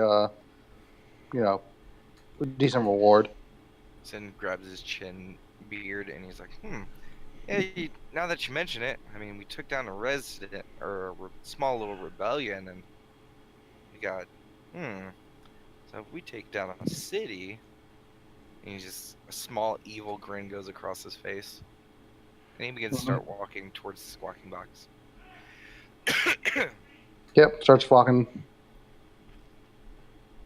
Okay, you guys make your way to the squawking box, and as per usual, Felton is there, and Trey's there, and there are a few dwarves in there, a couple humans and elves.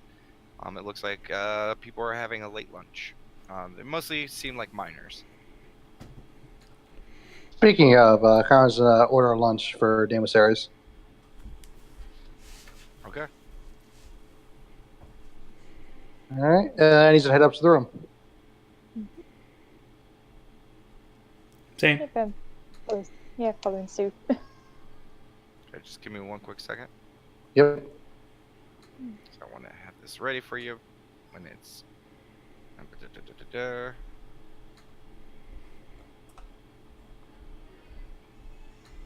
Because I'm a horrible der.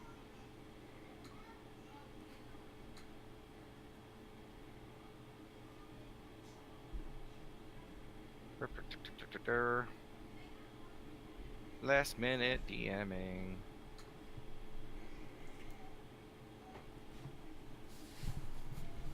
Okay, there's none of that.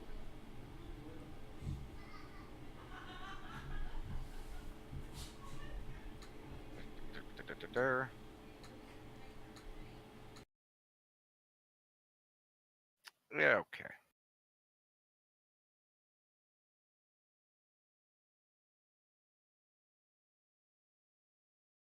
That's why you prepare shit. Sorry, what were you guys saying? Sorry. We got the Damasaries lunch, and I'm heading upstairs. Okay. As you guys make your way upstairs, you see Damasaries in the room. Hey, Damasaries, got your lunch. He says, "Yes, and I got your ring." And yeah, Nice. second lunch. And you look over, and he's currently halfway through a lunch. Perfect. Kind of chuckles a little bit, like, okay. Go ahead and mark off this. Oh yeah, sorry, everyone for dinner or for lunch. I almost forgot to completely do that.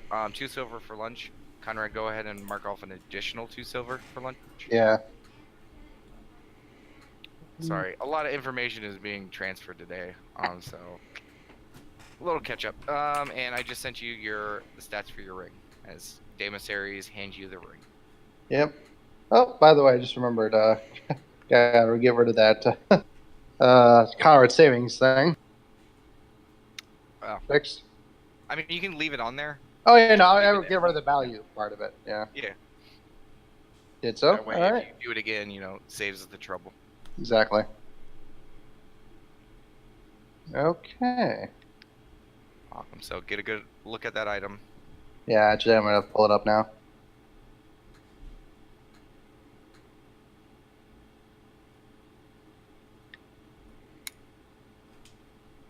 Wait, I think I just realized I didn't edit something on it. Do you want me to exit out of it? Hold on a second. Okay.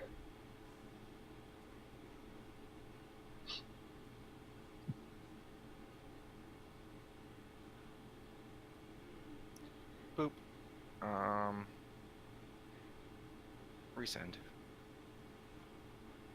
It was literally, I had to change one word. Okay.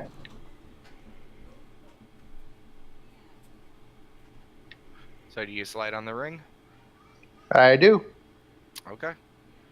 Go ahead and add it to your equipment. Yep. Just, add it to your inventory. There's no need to edit anything on your equipment. Yeah, I know. Okay. Chip.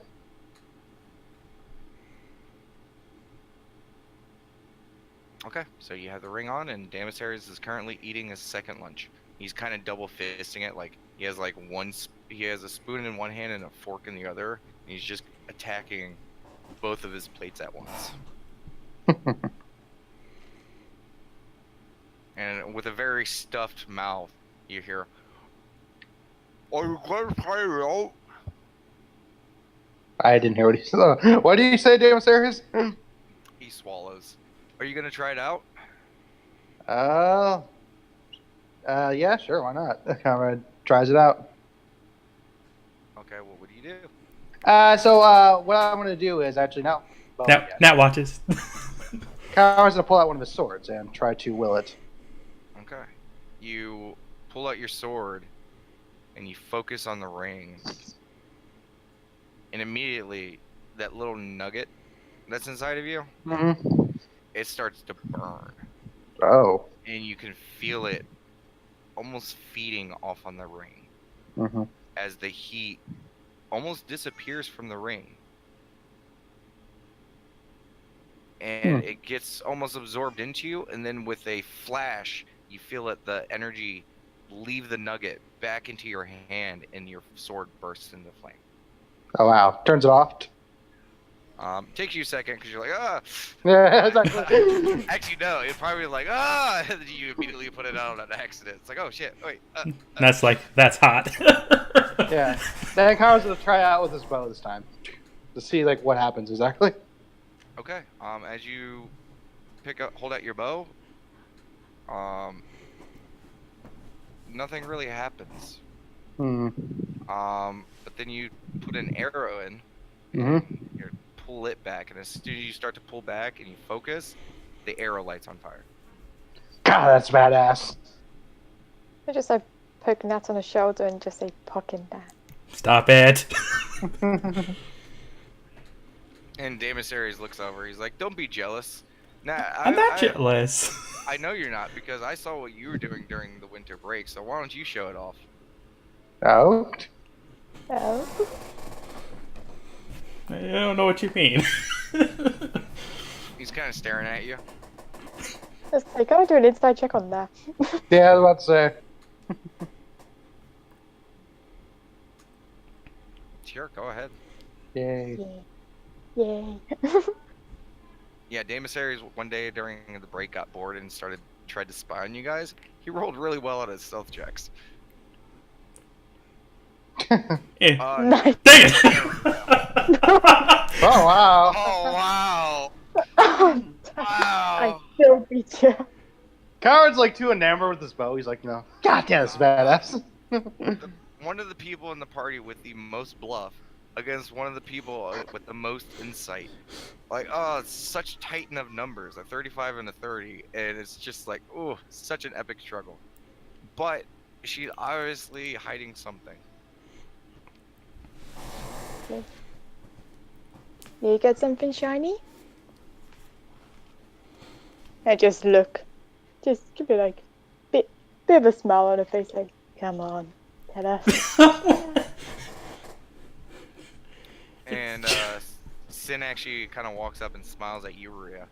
He's like, well, how about this? Why don't you show her yours if, she shows you hers? She will point us in, it's like, that is an excellent idea. And then points back at that, it's like, yeah. With a few people. Fine. She shows it. Okay. What do you do?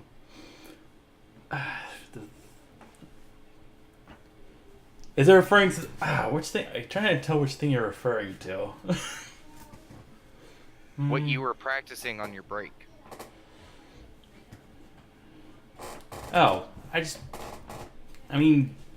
turned the dagger to a greatsword, and that's it. Aside from the other thing. Yeah, you guys see Nat turns her dagger into a gigantic fucking greatsword that's almost as large as her. Oh wow. And the last time you guys had seen Nat hold a weapon this large, she almost fell over with it.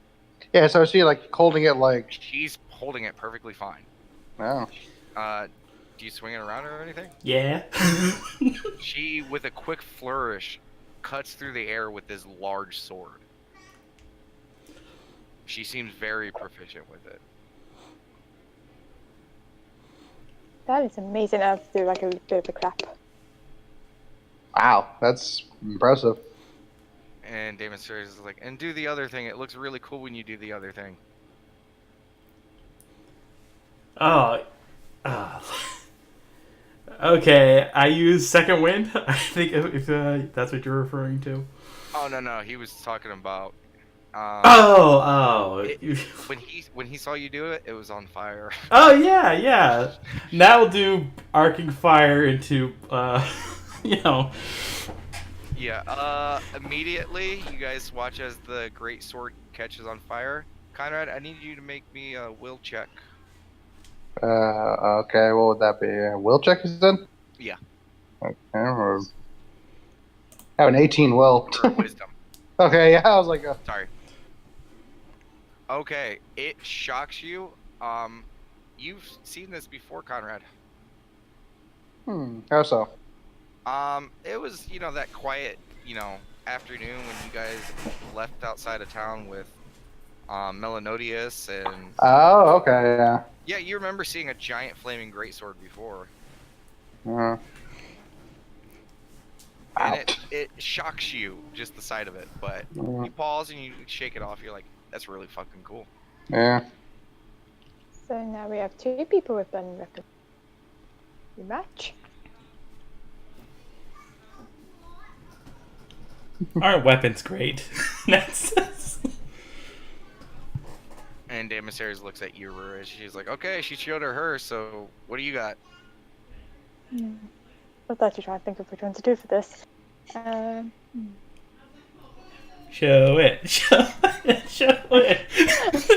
Matt's sitting there, like, jumping up and down with this gigantic sword on fire, like, show it. You heard the man. Yeah, it is straight up anime, how ridiculous Yeah. it is. Think Dark Souls. Always think Dark Souls. Yeah, it's Dark Souls. Like, it is a big-ass greatsword. That's the fun of having, a small, medium character who's using a large weapon. And she does have the strength to do it.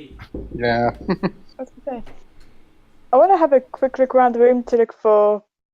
let me think. 3 cups. And 1 spiky fin, like small spiky fin to put in a cup. But like, not like, I'm trying to think. Heavy cup. You know those games where you don't know where the spike is and you put your hands down and you have to guess whether it's got a spike underneath or not? She wants to do that. Huh, let me think about that. I think I get what you're saying, and let me just think about what's in the room. Yeah. If you're catching my drift of what I want to do. Yeah, I got Can you okay, even wait, do that? wait, just give me a second. I'm having to visualize the room. God, problem is you gave me such a good description. I can't not tell you what's in the room since you have a good idea. Honestly, there's probably like in the wash basin. There's probably like some deep mugs and stuff like that you could theoretically like put something in and like maybe have someone like switch them for you, and you close your eyes and use something like that maybe. I Yeah. don't know, like there's the big like they're like really big jugs that you use to kind of like help wash yourself off in the basins.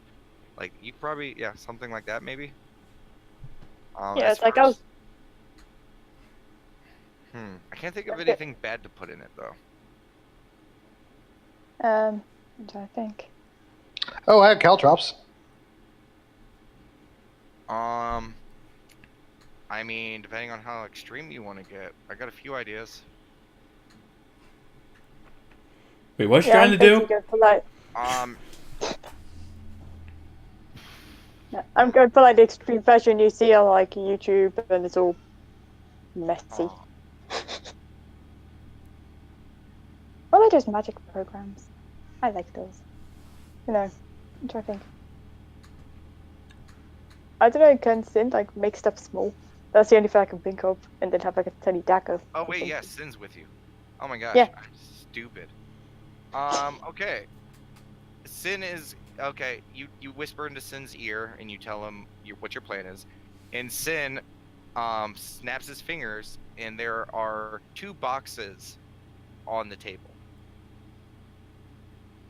And Sin is going to reach into his robe, and he's going to pull out a single spike, like a metal like spike, and he's going to walk over to one of the boxes, open it up, and put the spike in there, and then close the lid. And he looks at you. He says, "If you smash those, it'll collapse, and the spike will go through your hand." Okay. Yeah, it's cool. And you're like, And he's like, "Turn around." shall do. And Sin looks at the rest of the party and he says, "Watch," and he starts moving them around. Yeah. Mhm. And he, we'll just like bury her head in a cape, like completely covered, so she obviously cannot see or hear or anything. Mhm. And then he stops. He's like, "Okay." Da, da, da, da, da, da. Yeah. This is a very clever use of your power. It was the first use I had when I heard about Reed Omen. Oh man, this could be a great like bar trick. Okay. So what do you do, Ruria? Yeah, it's like I'll put on my ritual book and say, right. Hopefully, this middle one won't make me lose my hand. Hopefully, and I'll start like casting Reed Omens and again the bird I don't know how to read it. It's like Okay. So what is the question you were going to ask? Or wait. Okay. You ask one question regarding a particular action. Frame the question so that yeah. remember, just basically, and I will explain this. And this is, since it's in game and this is your first time using it, I will assist you with this a little bit. Basically, you put your hand over one and say, "Will this hurt me or not?" Yeah. Yeah. Or will Yeah, no. or you just hold your hand over and then you roll the bones. Yeah. Yeah. So will this hurt me? Yeah. Okay, it's like, will this hurt? And Or then wait, no. It's not would this hurt. Hold your hand over oh, it and be how will would this that hurt? what fate befalls this or something like that. Like what fate would happen if I drop this? Yeah. Yeah. So you guys watch as she reaches into her bag, starts going through her tome. She starts going through a ritual. And she goes and reaches into another bag and pulls out a pouch. And then she shakes it a few times and she like throws it forward, and out of the bag you guys see a whole bunch of bones fall onto the ground. And go ahead and roll me religion. And sorry for people who are watching, new powers, new things. People are showing off, trying to figure it out.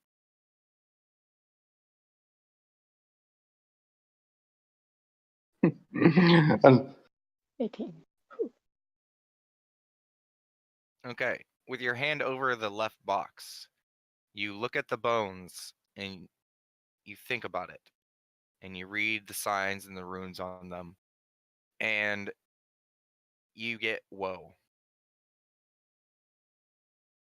Row on the left box, you said. Yes. Okay, I'll squish the right one. You guys watch her hover for a second and then slam her hand down, but on the right box. And no spike goes through her hand. I would say I was waiting for a nat 1. Stabs herself like, ah! Yeah, that's what I was thinking. That would have been hilarious. It's like, oh, what? Yeah. Oh god! Cure wounds, cure wounds, cure wounds. Healing word, healing word. Oh, that went bad so quickly. Yeah, right. Not applauds. Yes. Yeah, she'll just like lift over the left box and show that the dagger was there. Nice. Wow, so is that like a way of like, what, seeing what's dangerous or what? Yeah. Yeah, kind of. From what I understand at least, it's what if I'd say what's the best outcome out of a choice? Oh. Reframe Kind of. it a little bit. It's basically, will this action result in good, bad, or can't tell? Neutral. Yeah, Yep. neutral. It doesn't It's a good tell you idea, what the but- right option is. It just tells you what one option, whether it will be good or bad or neutral. Is this It's- a good thing to do or yeah. not?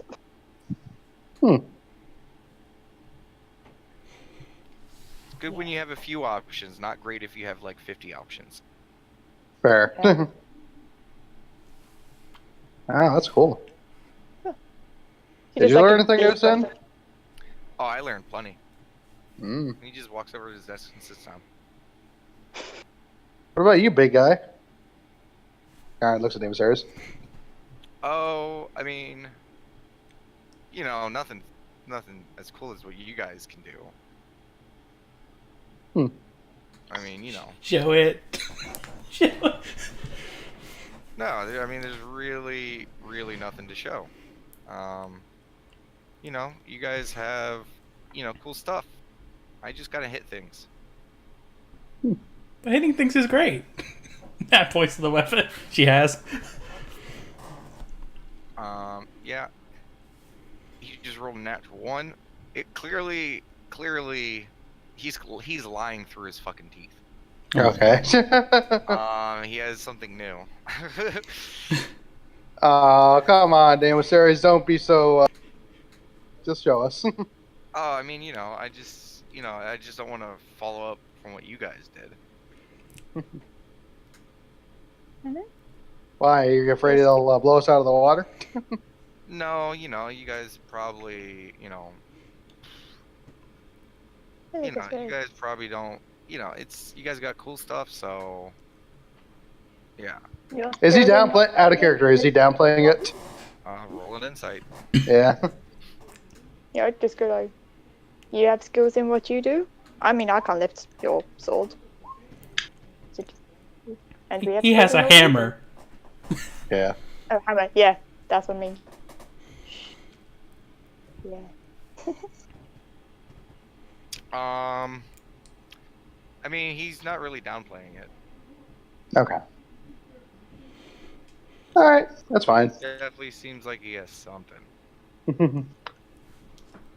I'm sure when times comes, it'll be great.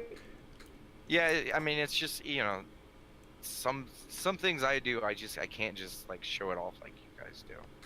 Fair. You know, it has to be like in the heat of the moment. We've seen you in the heat of the moment many times, and usually it's pretty great. And she rubs her side. She remembers when she got hit with the really hammer. Curious about it, so if you guys want, I mean, actually, I'll just base it off the insight. Actually, give me an intelligence if you're trying to figure it out. What he's trying to say. I have He's a dumb character, so it's kind of hard for me to like use his words to explain things sometimes. Nat. You get the sense when he's talking about heat of a moment, you think he might have a new like rage ability. Like you've seen him rage before, and you know that like he'll do all his other fighting and stuff, regardless. But like rages are usually tied for like serious shit when he's out for blood. So you get the sense that that's what he might be talking about. Ah, okay. So it's like that. Is it like when you go mad and you just go like rah, like, and that's like put the hand up like ah. I just completely messed up. It's not a rage. Oh, come on! Make me look silly. I just tried to pull up his card and I was like, yeah, I chose a rage for him. No, I didn't. Retcon, guys. Apparently I forgot I changed something. God. But he has something else. Let me... Jesus, I can't believe I fucked that up. Making me feel silly. I will let stand the same thing, though. Okay. Still heat in the moment kind of stuff, Yeah, let me just see what it is, and... Please do. Yeah. Turns out Demosaurus can turn into like an angry white bunny rabbit. He just puts bunny ears on and goes yells. Yeah, it's something that he can't really show off in this situation. Fair. Basically what you get from what he's saying. I'm sure you'll show us tomorrow, and she's like nudging him a bit. I mean, I hope I don't get to show it tomorrow. Aren't we just walking? Speaking of, right, I assume we're going to brief him now. I don't think we briefed him before because they're showing off the items. Yeah, and he was eating food, so we're waiting for that. I was just going to assume that you guys told him. Yeah, okay, yeah. Oh, we're telling him, all right. Sacred brevity and whatnot, yeah. Yeah. You guys tell him, and then he says, oh, well, we're leaving tomorrow. Yep. I almost forgot you guys didn't tell him either. Yeah, because like we were showing off all the school stuff. We're like, oh yeah, wait, by the way. Yeah, by the way, super secret mission. He seems pretty neutral about it. Fair. Just like the last time. Mm-hmm. Yeah. I mean, it's combat. Mm-hmm. And he says that, not me. Gotcha. All right, well, I'm pretty much set for the journey, so I guess nothing else to do but take it easy and, well, be on guard.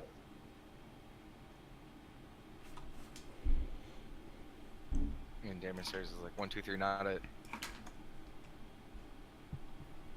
Wait. Yeah, guard looks confused. Well, what? Well, you said guard. No, not literally Damon Stairs, no. Oh. Out of character. Does it look like he knows what? Okay. I was like, does he know what the name of the word literally means? It just took him a sec. Okay, yeah, I got you.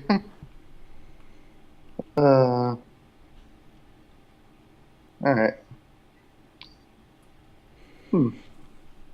Well, considering this, Actually, wait, is Daylock still here? Daylock is? Yeah. And we're leaving at dusk, right? Yes, tomorrow at dusk. Okay. And it's like a little afternoon, late afternoon? Yeah, it's around like 2 o'clock. We'll say 3 after the briefing, pointing out the map, him drawing out things and stuff like that. That takes a bit of time. Would it be, I'm curious, would it be bad of me to suggest a drink? Because it's been a while since we've all been together. I mean, we don't leave until tomorrow at night. That's plenty of time to sleep it off. Yeah, that's what I was thinking, right? That's like, yeah! And she busts out the flask. Speaking my language. And she drinks a bit of her flask. In her other hand. Maybe one will calm the nerve.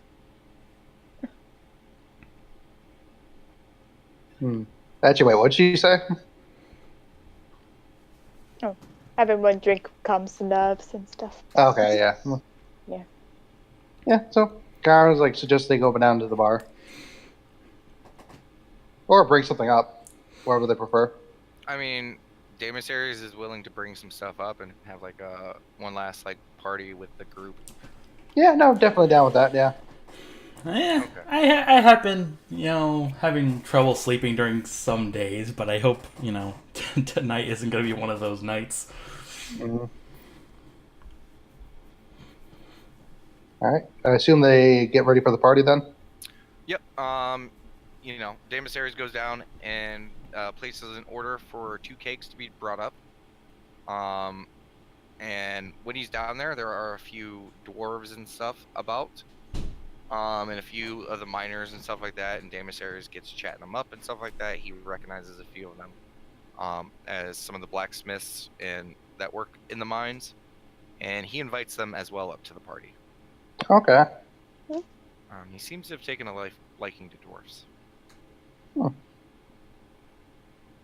But I guess while he's getting ready, he's getting 2 kegs of ale. So if any of you guys would like any other drinks besides, beer, you guys can get those.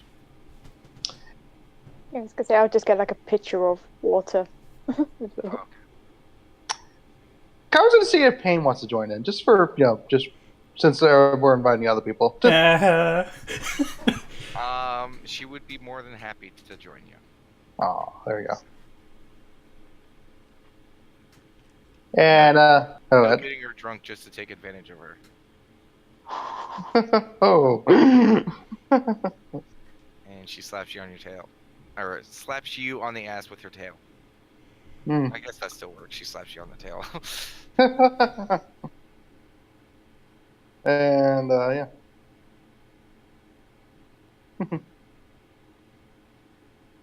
Okay. Is that everyone's preparations? Mm-hmm. Okay, well, you guys have a wild night, drinking the evening away. Anyone else want to discuss anything or do anything? Yeah, I was just gonna say I was just literally sticking to the one drink. Okay. Unless people are forcing me to have more. Well, I mean, no one's forcing you to do anything. Yeah, it's all good then. Yeah, just the one drink. Okay. Nonsense! No, I'm kidding.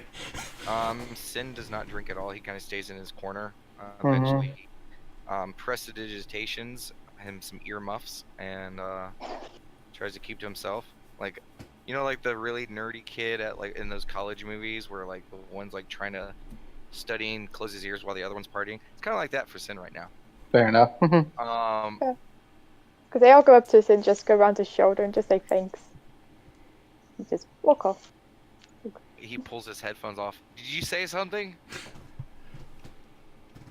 Okay. He just bumps up. Okay. He raises an eyebrow and he's shrugs his shoulders, puts the earmuffs back on, and just continues on. Party!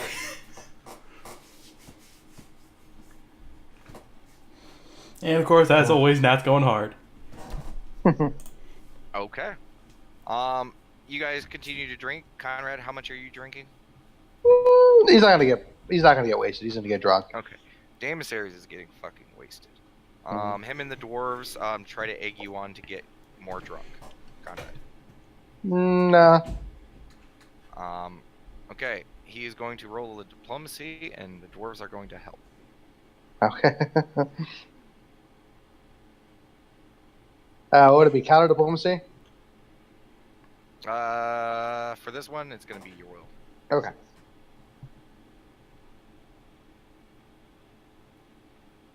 You're not really convincing him of anything. He's just trying to. Yeah. You're just trying to resist his. What's your willpower? I believe 18. So yeah, just 18. Yeah. I mean, you do have all day to sleep it off. Yeah, but Payne though, he doesn't want to be a drunken slobber right in front of her. Oh yeah. She's egging you on too. Oh, she is? Okay, then he's going for it. Yeah. How are you gonna let these little hairy pieces of shit, do that to you? And she's drunk too. Okay. And you're not even gonna stand up to it. Show them who you are, honey. And she slaps your chest. Don't show weakness. Man, just show them how much of a man you are. Show him up in front of you. Show him up in front of your lady, Conrad. And that's actually. So can I do something for flavor real quick? Sure. So it is the same. It's not the next day, right? It's the same. Yes. that night. Okay, so as soon as she's like, show what the man you are, Conrad. I mean, realistically, it's probably been like an hour since you guys got the drinks together. Yeah, gotcha. But anyway, so as soon as she's like, show what your man you are, Conrad. He like grabs like a full chug of ale, right? Okay. Goes full devil and just slams it. Okay. Using your demonic form, you slam it back, and not knowing your own strength in this form, you slam down the mug and it shatters and breaks on the table. And the dwarves are like, "Oh yeah!" and they were loving it. Because some of them had seen your fight that night, so to see your devil form is like, like the pro wrestler pulling out like his special move. They're loving it. Yeah.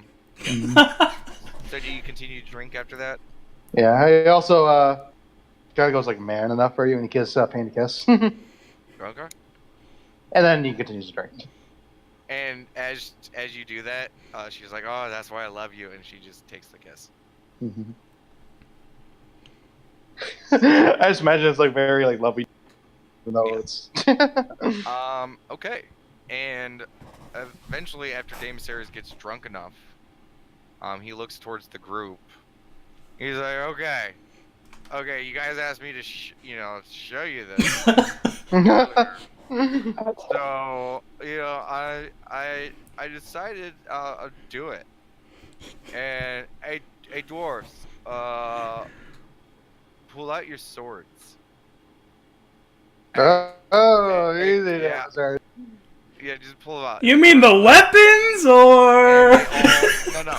All the dwarves, because they all got like little swords and daggers and stuff to their sides. They all pull them out, and they're all drunk, and they're just ready for this. And Dame Ceres like walks over to the nearest hearth, and he just holds out his arm, and it's bright hot flame.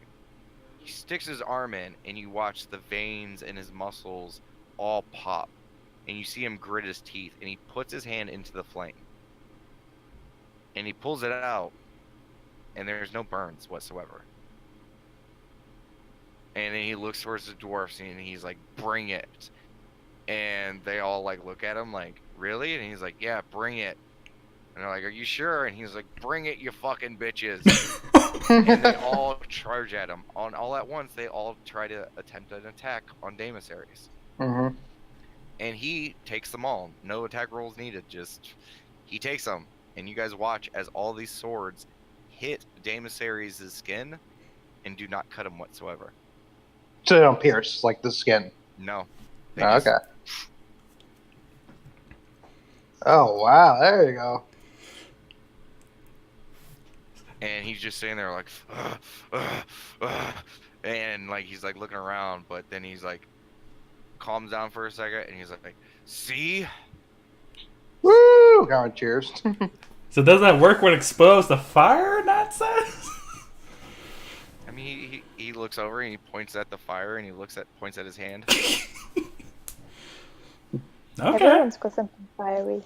So I gotta Just shoot like you with a as a fire contact. arrow to make it work, is what you're saying. Conferences. Do it now, break your bow, little man. Oh. He was a little bit alpha when he's drunk. And you just caught him on the tail end of a rage. That is fair, yeah. Good to know. Good to know. But the night progresses. Basically, yeah. No, and I was correct. It was a rage. Basically, his rage gives him resistance to damage. Gotcha. Yeah, based on his constitution, which is already pretty high. Fire fist, fire arrows, fire greatsword. Yay! Oh well, no, he doesn't have a fire fist. If In anything, them, he's like anti-fire fist. Yeah, but you guys continue the night drinking, and you guys all eventually pass out for the evening, and that's where we're gonna end tonight's session. Yay. Yay! Okay. I will be honest, I thought there was going to be a little bit more that you guys wanted to do since it was the first session back for the new year, but I thought it was going to be a little bit more padded with things that you guys wanted to do, but yeah, so next session we will kind of time skip the traveling unless you guys want to talk and stuff like that, and after that you guys are getting right into it. Okay. So I want to make sure we have enough time for that. Yeah, like you said, there's not much for Nat to buy, so I'm just... Yeah, like in regards to like equipment, that's funny, right? Well, not funny. Sorry. And go ahead and read in the session. You mean, This stream. Yeah, okay.